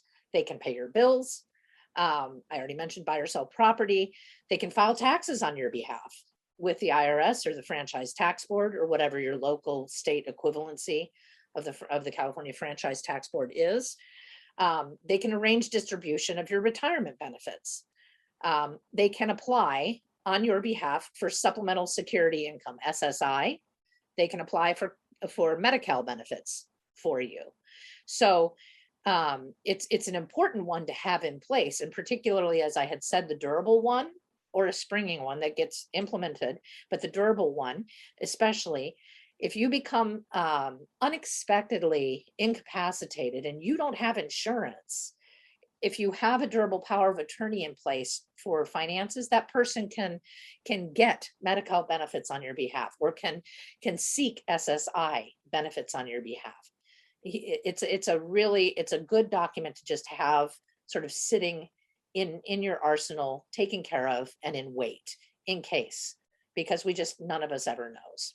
So what are the requirements of a financial power of attorney?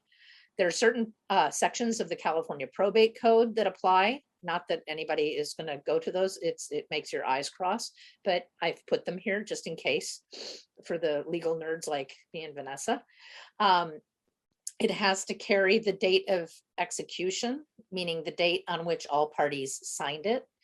It has to be signed by you as the principal. If you're unable to sign for whatever reason, you must direct another to sign on your behalf. Say your hands are for some reason incapable of physically signing something. You have to be able to direct somebody else to sign on your behalf and watch as that signature is being affixed. And this is where, and I'm sorry, I confused this on the will. The will does have to have two witnesses. Here, the financial power of attorney is either signed in front of two witnesses or notarized. So that's for the financial power of attorney. And just if there's in here where it says it has to be on the date it was executed, unless it's one of the kinds of powers of attorneys that I mentioned previously that is triggered by, like only confined to a certain time period, or is an event triggered power of attorney. If a date or event is not specified, then the power of attorney becomes effective immediately upon signing, and it remains in effect until it is revoked. And again, like Vanessa said, you can just cross through it, or you can explicitly revoke it. There's any number of ways you can do revocation. Next is a medical or healthcare power of attorney. This is the second major kind of power of attorney that I feel everybody needs. Even when you're married and automatically your spouse can make the decisions for you, I just think it's so wise to have it in place. A medical power of attorney, and you see that I ellipted attorney. I just don't like attorneys. A medical power of attorney is a legal document that is used to give someone that you appoint, again referred to as your agent, the legal authority to make medical decisions on your behalf. The authority of your agent only begins after you've been declared incompetent and unable to communicate your own wishes. So for example, if you fall into a coma or you are unconscious, a medical power of attorney is different from a living will or an advance directive. Living wills and advance directives detail your wishes regarding specific types of medical care that you do or do not want to receive. But a medical power of attorney allows someone else to actually make those decisions for you and make those decisions about treatment for you. So that is what you're granting through a medical or healthcare power of attorney. So how do you put a medical power of attorney in place? The first thing you have to do is choose an agent. Choose somebody that you want to serve as your power of attorney. The person has to be at least 18 years old, mentally and physically capable of making decisions for you. And then these next ones are primarily things that are, best practices and recommended.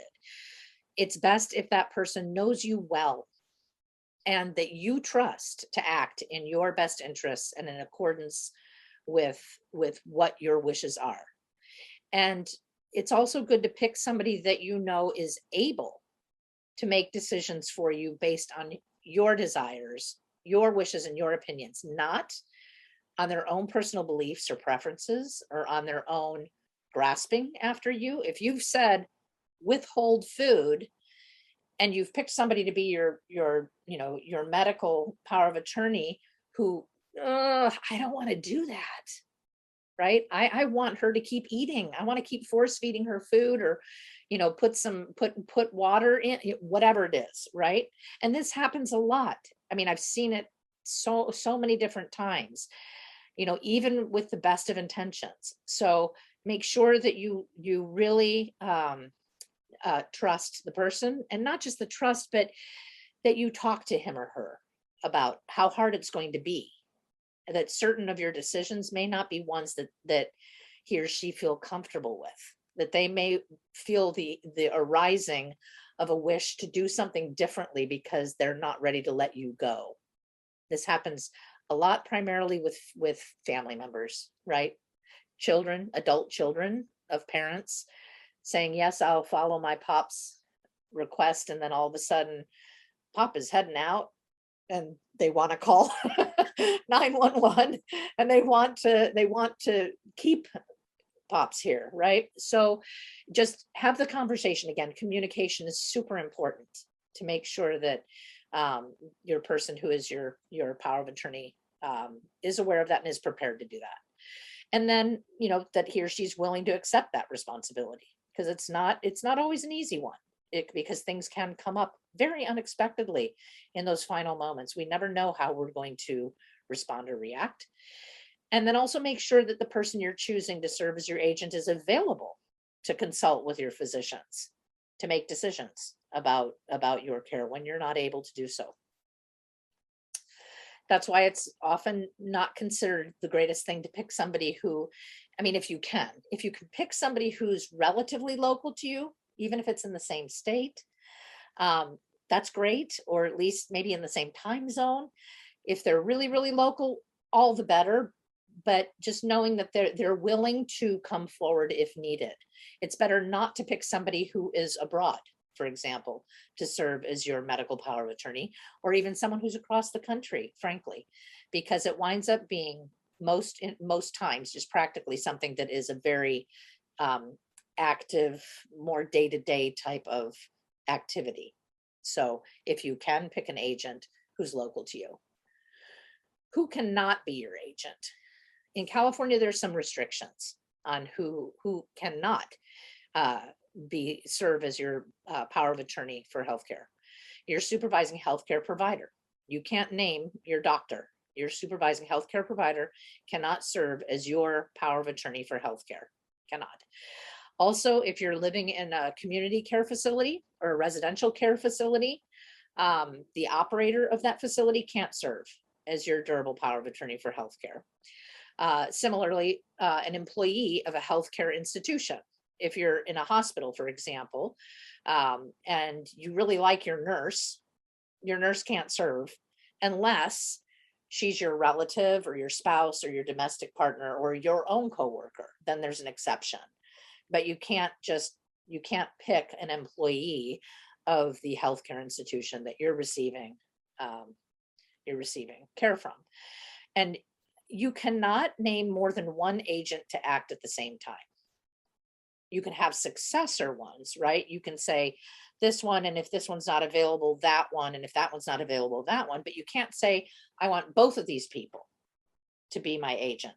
It has to be just a singular. This is one of the requirements about the power of attorney. It has to be one. Then you decide what kinds of powers to grant. What do you want to give? What kinds of powers do you want your agent to have? The best thing is to really, as much as you can, to set out specifically what decisions you're permitting your agent to make. And it's up to you as the person, the grantor, the principal, to decide what those decisions will be. The kinds of things that generally this list kind of talks about some of the categories of things that you usually should specify. Are you authorizing your agent to make decisions about life support? Or do you know already, do not keep me on life support? I don't want to be on life support, right? Are you allowing your agent to make decisions about tube feeding? Or you're going to say, you know what, I don't want it. So I'm not going to give my agent the right to say, yes, give that kind of thing, right? So you think about each of these areas and decide, I'm going to leave that up to him or her, or you're going to just say, I'm pretty clear about what I want. And you can always change your mind as well, right? Because if you retain for yourself, as long as you're capable of articulating your wishes, as long as you're not in a coma or unconscious, you can change your mind. You can say, you know what, I guess I do want life support. And you can communicate that to someone. You can communicate it to your physician, you can communicate it to someone, to your agent, etc. But these are just, what powers are you going to grant to your agent in the event of your own incapacitation? Admittance or discharge from healthcare facilities, disease treatment, what treatment options are there? Are you going to be part of any medical research? What kind of palliative care you receive? Do you want to be at home, or do you want to be in the hospital? Do you want to, are you going to get pain meds? Are you not? Are you going to be, on a feeding tube? Are you not? Water? No. All these kinds of things. And organ or tissue donation. Those are the kinds of things you can grant the power over. But you can also limit your agent's powers. It's up to you to decide if your agent has as much or as little power over your healthcare decisions as you'd like. And in California, it's also permissible to exclude certain decisions. And by default, your agent can make all other legally allowed decisions for you. So if it's easier for you to say, I just want to carve out and exclude from my agent's decision-making authority, life support, tube feeding, and CPR. I want to carve those out. I don't want him or her to have any involvement in that. Then by default, every other decision that comes forward, he or she can make. So that's sort of a drafting nuance. There are some, and I just want to mention this, there's some decisions that legally a medical power of attorney cannot make for you. And that includes sterilization, abortion, psychosurgery, convulsive treatment, and placement in a mental health treatment facility. So they can't drive those decisions. So those are just some exclusions. And your agent under a medical POA, power of attorney, can access your medical records.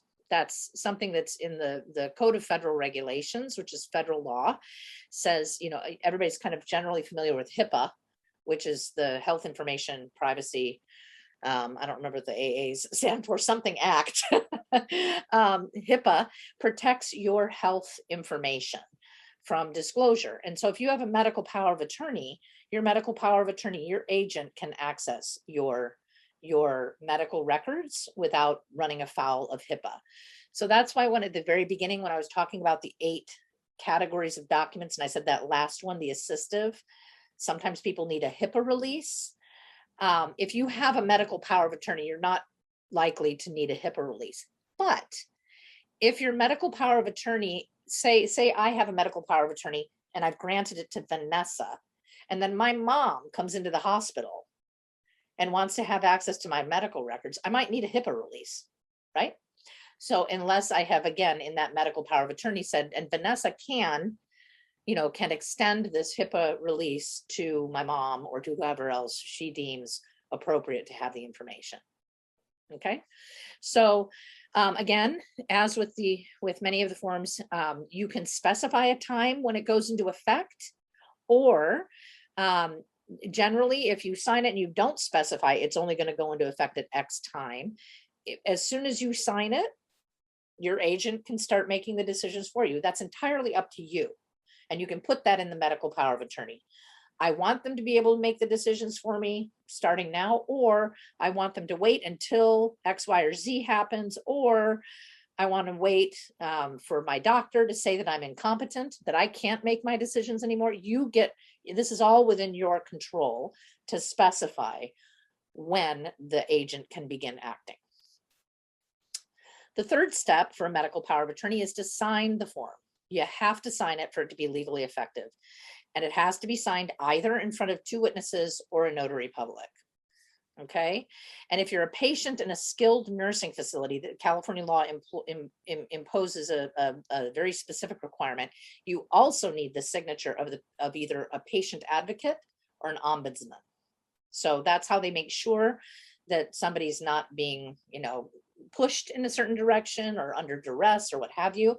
And then coming back and saying that somehow the skilled nursing facility did something improper. Then the fourth step for implementing is to distribute copies. And you want to give your primary agent, whoever the person is that you're designating to be your medical power of attorney, if you've designated alternates that are going to serve as backups to that person, give a copy to those alternates, just so they have it in case they need it. What if that agent, he or she, something happens to them, right? Or they're not available for some reason. Your alternate needs to step in. It'd be good for your alternate to have the actual POA. It's good to give it to your primary physician so he or she sees it.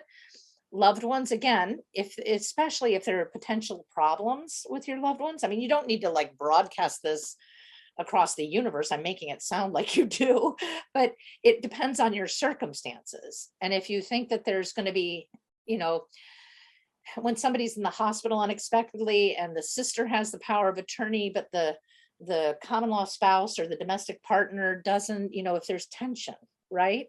The thing that we're trying to do by putting these things into place is to minimize those kinds of conflictive situations for the people that love us. To whatever extent we can, we want to keep things smooth. We want to keep things peaceful around us. We don't want people arguing in our hospital room over whether Norman would really like blah, blah, blah. You don't want that when you're really trying to go in internally and likely extricate your mind stream from this physical vessel, right? So give it to those that you think it would be important for them to know what your wishes are. If you're in a healthcare institution where you're receiving care, you should give it to them. And obviously, if you're in a residential or palliative care facility, if you're staying or living there, you should give it to them. So then I want to talk about what are the differences between a medical power of attorney and a living will. I touched on it earlier. A living will is known as it's also known as an advance directive. And it's a very, I think that it's an odd term or phrase because it gets confusing with a last will and testament, right? Why would you call it a living will, right? Why not just call it an advance directive? But that said, this is how it's known, as a living will or an advance directive. And that's a legal document that basically articulates what your preferences are about certain types of life-sustaining and end-of-life medical treatments, including things like organ or tissue donation, life support, CPR, dialysis, certain sort of life-saving surgical procedures, palliative care, or other medical treatments. So the living will, any instructions that are in your living will or your advance directive must be followed by your healthcare providers. And they can't be influenced by family or friends. If it is a properly executed, binding advance directive living will, your family can't say, oh, but really Kathleen really wanted a feeding tube, even though she said she didn't, or, oh, Dad really wanted to be brought back to life, even though they've tried to resuscitate him now, 16 times with CPR and et cetera, et cetera. The family can't get around that if the person has been very clear in articulating in a binding, properly executed living will, advance directive, that is not the case.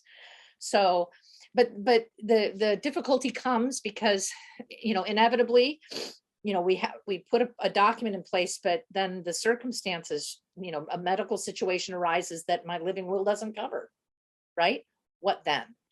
So that's when also the medical power of attorney kicks in. right? Because you don't necessarily drill everything down specifically, or you can't cover everything, or there's a nuance, or maybe your situation is temporary, right?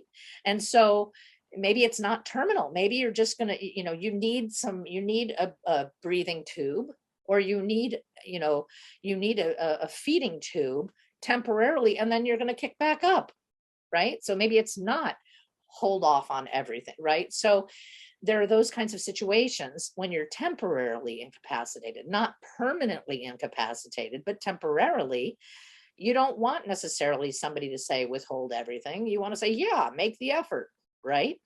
And so your medical power of attorney has the ability, your agent has the ability to step in and say, I know she would want us to try at this point.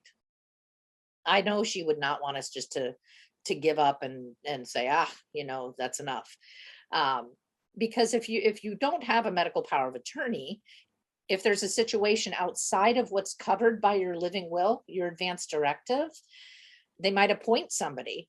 Your healthcare decisions might be, done by somebody that you don't necessarily know or trust, or your family might direct treatments or medical procedures that and your agent, had you designated him or her, would know that you don't want.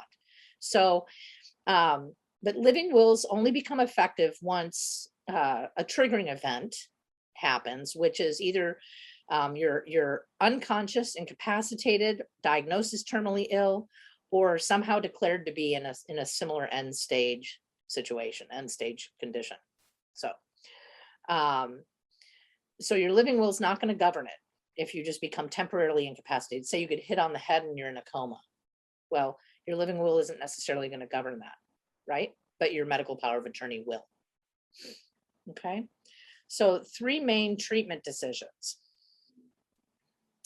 These are the 3 main things that you kind of have to think about when you're putting a living will in place. The 3 circumstances under which your living will or your advance directive is going to be applicable. What your preferences are if you have a terminal condition. So you have an injury or an illness where death is imminent. The second is preference in case you're in a persistent vegetative state, right? That you're unresponsive and you're unconscious for an extended period of time.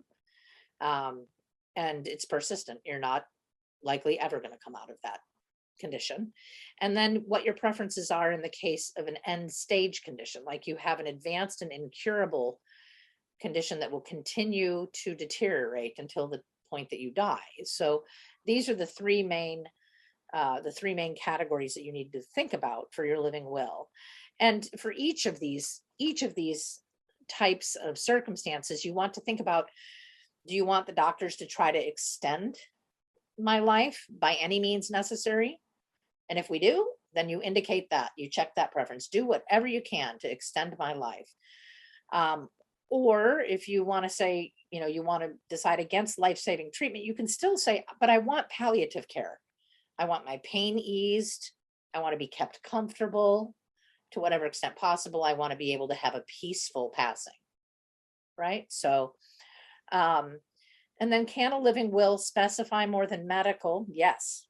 And so this is where the interplay between sort of your medical requests and wishes and the advance directive that's involving your medical conditions and your advance directive regarding circumstances and spiritual can come into play. So you can use this living will advance directive to specify some of your spiritual end of life wishes as well. Do I usually recommend that you do comprehensive 40-30 page spiritual advance directive inside the living will? Generally not, because most of the people aren't going to understand that anyway. They're going to have to see it. However, you have it be an adjunct to, and you have whoever is designated as your executor under that living will, your designated agent under the advance directive, that person is aware of it. And so the next thing I wanted to bring up in this context with living wills and advance directives. So what is, and I know many of the people here are familiar already with this, and Julie does a lot of teaching on this. And I think there are a couple of other people here who also do, that have developed very comprehensive sort of spiritual advance directives. And I have one that I have been working on for years, and I'm going to email it around just to show you it. It's like questions that you can ask and things that you can state your own preferences for. But a spiritual advance directive is basically a living will or an advance directive that specifically sets out the details of your wishes for how you aspire to die. Now, we should all be so lucky as to be able to have a death that goes in accordance with our spiritual advanced directive. Frankly, it's aspirational, right? Just like a birth plan is aspirational, because these things will unfold in their own ways. But the more detail you can put in there, and it's helpful, because then, especially if you have family members that aren't so familiar with Vajrayana Buddhism, or aren't so comfortable with death and dying, or might think that what the best thing for you would be to come and sit next to you and pet your arm all day, and in reality you want them to just back off, right? or or they think, and this is not exclusive to Vajrayana, incidentally. I did this for my grandmother 10 years ago, when she said she didn't know how to die. And she had my uncle call me. She was almost 99. And she said, call Kathy, she'll know.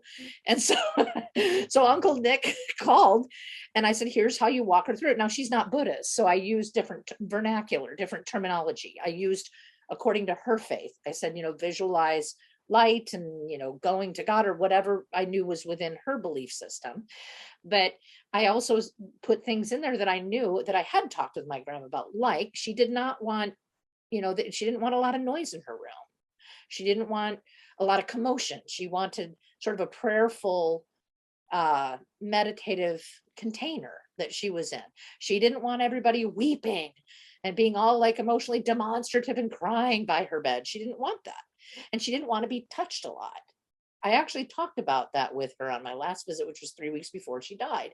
So it was very interesting. There were elements, that were similar to what we do in death and dying as Vajrayana Buddhists. So you can put those kinds of things in place. And my uncle made everybody sign that. He printed it out. I emailed it to him, just thinking it was for him. He printed it out and made everybody sign before they went into her room that they would comply with it, which I thought was hilarious. He's not a lawyer. I was getting calls from my cousin saying, what did you tell my dad to do? And I was like, I didn't do anything. I just sent your dad some notes, So anyway, but people really want to do the right thing by the person who's dying, who can no longer articulate what he or she wants. But it's still important that all of us around them, it may not be what each of us wants, but if it's what they want, we're not, death is a really opportune time to serve and to get yourself out of the way. And all you are doing is you are there to serve that person in his or her journey, right? So spiritual advance directives are where we can say what we want, right? And how we want our environment. What prayers do we want? Who do we want around? What incense do we want burned? What vision, while we still can see, what pictures do we want up? What do we want playing in the room? And down to the most minute detail, if you like. And then, who's to be called and when? Who gets to decide when you call the lama, right? What prayers and pujas do you want done immediately on your passing? How long do you want to be remained untouched and in state? Hopefully you're in a meditative state, right? So they're very, important details, but way beyond what we have time to delve thoroughly into today. But I strongly encourage, and I encourage not just Buddhist clients and friends, I encourage anybody to put something similar in place for themselves, so that those around you know how you want to die and what's important to you. Because I guarantee you, my stepdad, he's going to want, all of us to just hush and leave the room. My mom's going to want everybody on the bed with her, right? People are different, right? So It's important to have a spiritual advance directive as well. I will send around later the form that I have. I know there's some other really great ones out there. So I encourage everybody really to do this and to try to put this in place. The last form that, the last actual document I want to talk about is this do not resuscitate form. It's sometimes also called a POLST. And as I mentioned earlier, in answer to that question, EMTs in California, POLST stands for physician. Gosh, I'm not going to remember what the acronym is. Life-saving treatment. LST is life-saving treatment. Physician something life-saving treatment. My apologies. But a DNR is essentially this as well. And it's an end-of-life medical directive, which instructs healthcare professionals to withhold life-sustaining treatment at the patient's request. And so a patient who decides to get a DNR, put a DNR form in place, it's basically an assurance that no resuscitation methods will be performed in the event of a medical emergency. Now, in medical terms, resuscitate refers to a number of things. There's, various procedures that healthcare professionals use in emergency situations to revive a person from either unconsciousness or the brink of death. But when you have, a DNR order, a DNR form in place, resuscitate specifically tends to refer to the use of CPR. And, it can be, cardiac compression on the chest or defibrillation or artificial ventilation, mouth to mouth resuscitation, or intubation, like trying to put in a breathing tube to manage your airway. So the DNR form basically tells a medical professional, do not use any form of CPR, either basic or advanced, if I'm incapacitated and require life-saving, a life-sustaining procedure. So they are most needed and helpful, DNRs, in a couple of different scenarios, 3 different scenarios. One, if you've been diagnosed with a terminal condition. So if you have a very, a painful degenerative terminal condition, a DNR can help avoid prolonged suffering. You might want to make the choice to just say, from this point forward, I want to withdraw resuscitation if I have a cardiac event, if I have respiratory arrest, etc. DNR does not mean that palliative care like pain medicine is withheld. It does not mean that. It just, pain relieving medication and comfort care can still be offered even if you have a DNR. It just means they're not going to take these extraordinary measures to, like, if you're in cardiac arrest or you're in a respiratory arrest, they're not going to do a tracheotomy and stick in a breathing tube or do advanced CPR on you. The second scenario are for the very elderly. Age is another thing that's important to keep in mind when you're thinking about whether a DNR form is right for you or not. Resuscitation is super intense and oftentimes it's a traumatic medical procedure, right?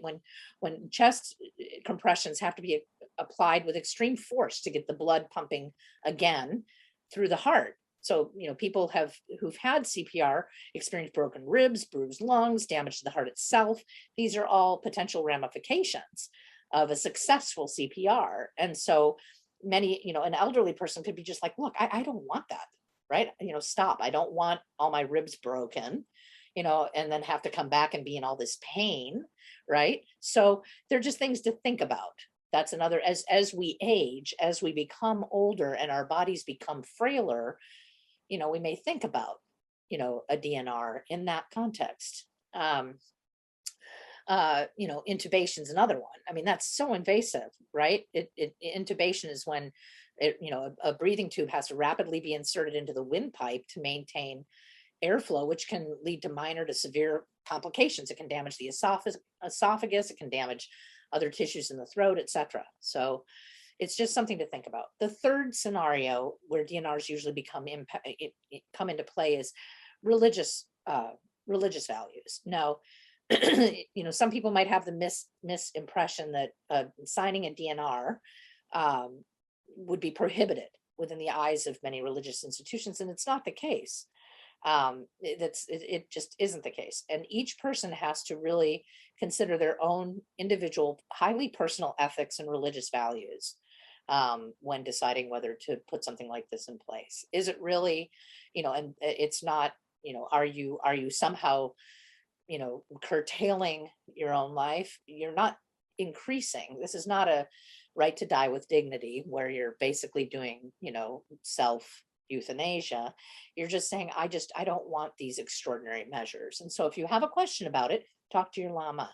If you're concerned, should I put a DNR in place, or am I in any way doing something that is contrary? If you have any doubt in your mind, talk to your llama. But it's actually, I think that's a misimpression that many people have had.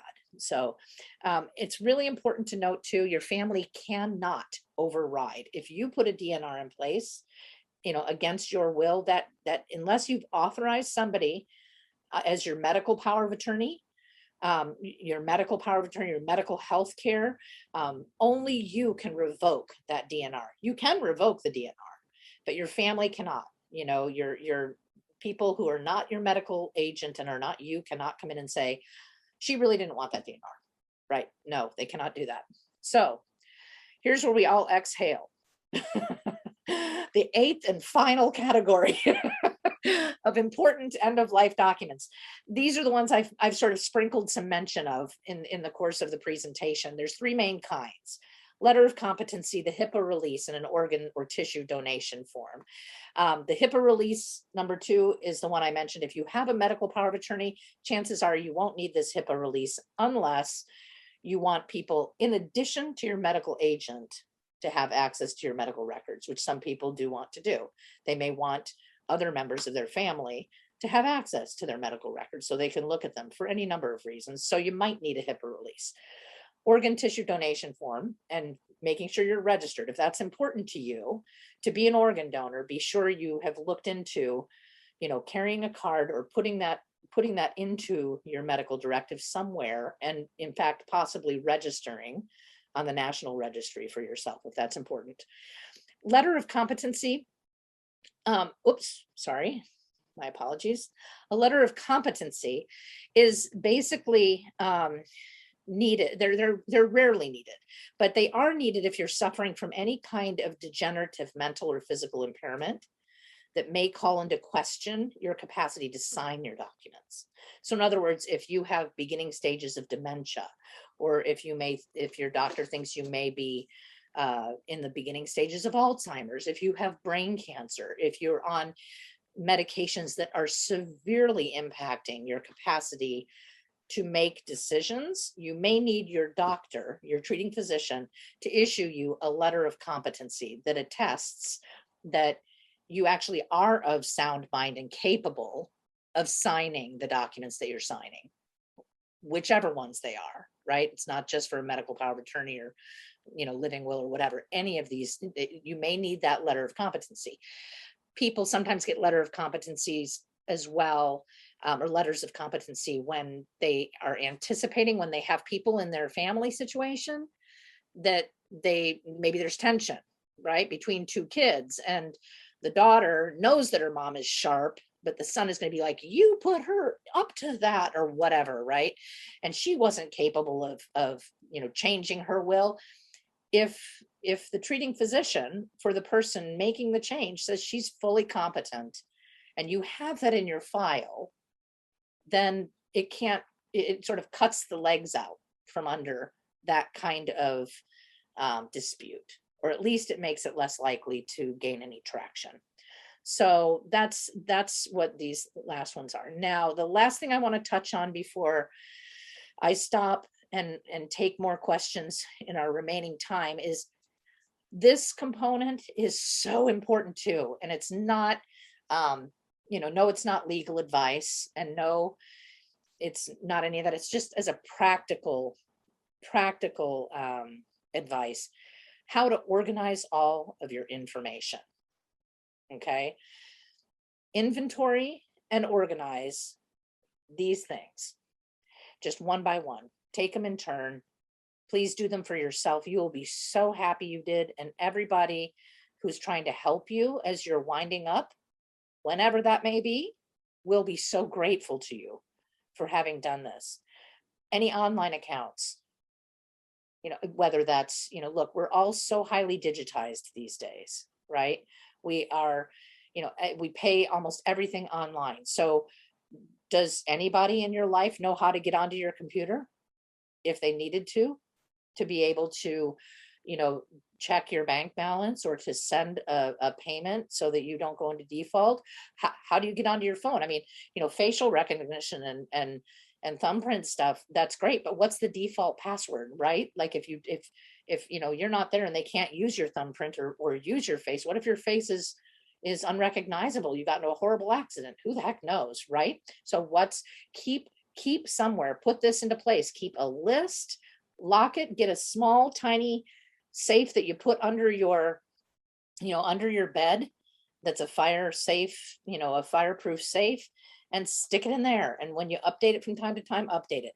The important documents like, your passports, your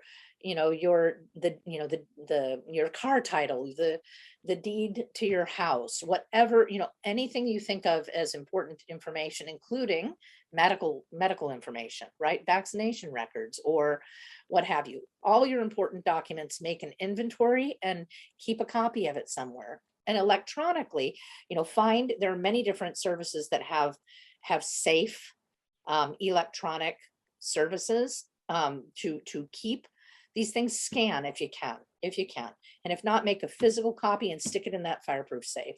And then contact information for important people, not just your physician, not just your, who's going to be your agent for this, who's going to be your agent for that, but your llamas. Who's your key person, who's going to help you get in touch with who you need to get in touch with, when you're having a crisis like that. Have a list of contact information. No, you don't have to give it out ahead of time, but have it available so that if the crisis hits, it's in one place and that person can access it for you. List of your assets and debts, right? What's out there that you own, what's out there that you owe, who owes you money, who do you owe money? Anything related to dependents, this becomes really important if you have minor children or pets. And then your digital legacy, right? How do you want things handled? Just articulate, be sure you communicate with somebody. Do you want, if any of us are still on Facebook at that time, what's going to happen to your Facebook account? What's going to happen to your Instagram account? Where are all your photos going to go? Who's going to handle all of this stuff? Just think about it and just, point by point, try to make sure that you've thought through how these things are how you want them to be handled if they're important to you.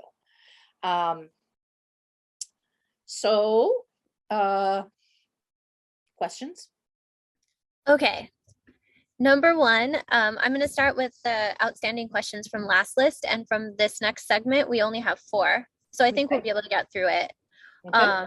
Question number 1 is, what are the differences between a transfer on death filed with the county for the real estate and then placing the property in a trust? For example, like the transfer on death TOD filed in a county property tax office versus trust real estate. That is a great question. And I had intended to cover transfers on death in my segment on wills and trusts, and then push through. This is something that came into being in California in 2016. And a transfer on death deed allows somebody who owns a piece of property, if that's pretty much all they have, right? They don't have a complex estate outside of that. They just have this property, but they want to put something in place that says, on my death, this gets transferred to that person. You can execute what's called a transfer of death deed. You have to file it within 60 days after it's been executed. Otherwise, it's utterly invalid. You have to file it with the county recorder, and then it just sits there and nothing happens until you die. And then when you die, it transfers to whoever you designated as the beneficiary. So it basically is a very easy tool, an easy mechanism when you have a very simple and fairly limited estate. So you don't have to have it, you don't have to deed it to the name of a living trust. But the difficulty is you can revoke it, but in a living trust, if you want things to flow to multiple people, or if you want, it may, they're relatively comparable. They really are relatively comparable on a practical level. So I don't know that there's really, you'd want to use the vehicle of a living trust if, well, first of all, the 60-day limitation, is one of them if you've missed that, or if you want more flexibility in the number of people that you designate. But there's not really a huge difference between the two on a practical level. I don't know if I answered that question at all. one thing I do want to bring up about transfer, transfer on death deeds is that you still maintain as the owner of the property. It's in your name, even if there's a transfer of death on death deed that's been registered and filed with the county recorder. It stays in your name. So there's none of the protection, some of the legal protection that a living trust gives you on property. If you put it in the name of a living trust, that provides sort of a layer of insulation against personal liability, against judgments. Like if you got a judgment against you personally, they can't go against a property that's held in a living trust. But if all you filed is a transfer on death deed, that's still, the property's still in your name. So they can still execute a judgment against and do a judgment lien against that property until such time as you die. And the beneficiaries gain no access. They can't leverage it. They can't encumber it. They can't do anything to the property until it passes to them at the point of death. Okay. Are 401k and other retirement accounts added to the amount to reach the 150,000 limit, or is it just the stocks and property? It's considered overall your estate. It's aggregated. Okay. How do I set money aside for the executor who might be spending a lot of time and money to do what I've asked? You can do this there's any number of ways. Some people create a savings account, a separate account that's linked. You can designate a specific amount, or you can designate an hourly rate and ask the executor. It's really entirely up to you what you feel is appropriate. If you tie it to the amount of time spent, or if you tie it simply to a flat fee, that's entirely up to you. You just have to be specific, because otherwise the executor cannot self-deal. There are very strict fiduciary restrictions on taking anything from an estate that you're serving as an executor on. So if you want somebody to be compensated, it's up to you to designate what you think what is appropriate for that. Is it true that now in California, a disabled person can set up their own special needs trust before the age of 65? That I don't know the answer to. So I'll have to defer that. I'd have to look that up for you. I will keep that one highlighted. I do want to just jump in real quickly, because I know there are other things, but I did want to mention two people. Thank you very much. Yeah, Julie and Sange gave me, it's physician's order for life-sustaining treatment. I couldn't remember what the O was. I was like, physician life-sustaining treatment. It's physician's order for life-sustaining treatment. And I just wanted to mention that if you all go to the TLC website, the TLC manual, where it says the instructions for the transitional state, that has all of the information where I said I was going very quickly through the spiritual advanced care, or the spiritual advanced directive. It has all of that in there in very minute detail, so you can find that there. I know I kind of blasted right by it here. I'm gonna go through it kind of quick, because we just got 3 more questions, and I want to make sure I address all of them. Okay. Are all beneficiaries entitled to see the trust upon death? Beneficiaries of the trust, yes. Yes. I have a house loan. Does it need to have the trust on the loan? Also, each bank account at your bank, savings, checkings, etc. If you want your bank accounts included in the trust, yes. Go talk to your bank. Say, I've created a living trust. How do I make sure that I can transfer? Some banks just say you have to give them a copy of the trust, and they will do that. Others will, have you change the names on the accounts, etc. It depends bank to bank. And then the first question that you asked about refresh me, I missed it. A house loan, does it need to have the trust on the loan? The most important thing is the deed. So if you're changing the deed of your house and you have a mortgage on that property, you need to communicate with your mortgage lender to let them know that you now have a living trust, and that you're going to be putting the property in the name of the living trust, and request that the mortgage be put also in the name of the living trust, or that the mortgage be amended such that the security for the mortgage, right? Because that's how a mortgage works. The lender has a security interest in your property, to the extent of it, that they change their documentation to make it clear that they have that same exact security interest in this property that is now held in the name of a living trust. Okay, how can our living will be implemented if we move outside of this country? Do we need to revise a living will to correlate with the laws of any other country we move to? You know, our country is the worst for that. If you move to Asia, it's going to be a lot easier. In Asia, they're gonna do what you want them to do, and it's going to be much more intuitive to do so anyway. If you move to Europe, you know, I don't really know how restrictive their laws are as to advance directives or living wills, but it would be wise to check into that and to make sure that whatever you specified as your interests will be honored there. Okay, back to, we still have more on this section, but does the executor have to file the will of the deceased person if it is a very small estate? If it's a very small estate, no. How does one hire a reputable professional to act as executor?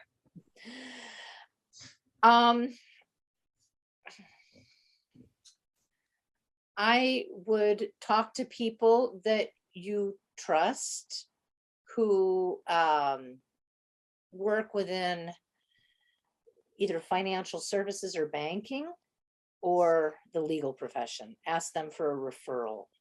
Or if you've asked friends and ask, you know, somebody that you know who has used a fiduciary successfully and likes how they have acted. Okay. Do all wills, including pour overs, have to be filed with a court? I think that sort of goes with what you said before. Well, it depends on the size of the estate, right? If the pour over portion, if everything has transferred from pursuant to the terms of your living trust, no, you don't have to file your will with the court. Absolutely. You're out of probate. The living trust is insured. Even if you have a vast estate with, you know, 5 different properties and multi-millions in assets, if they're all distributed in accordance with the living trust, and all the will does is basically sit as a catch-all, right?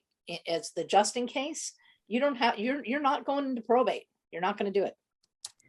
And speaking of probate, there was a stock not put in a trust which required probate court because the proper paperwork wasn't done with the stock company.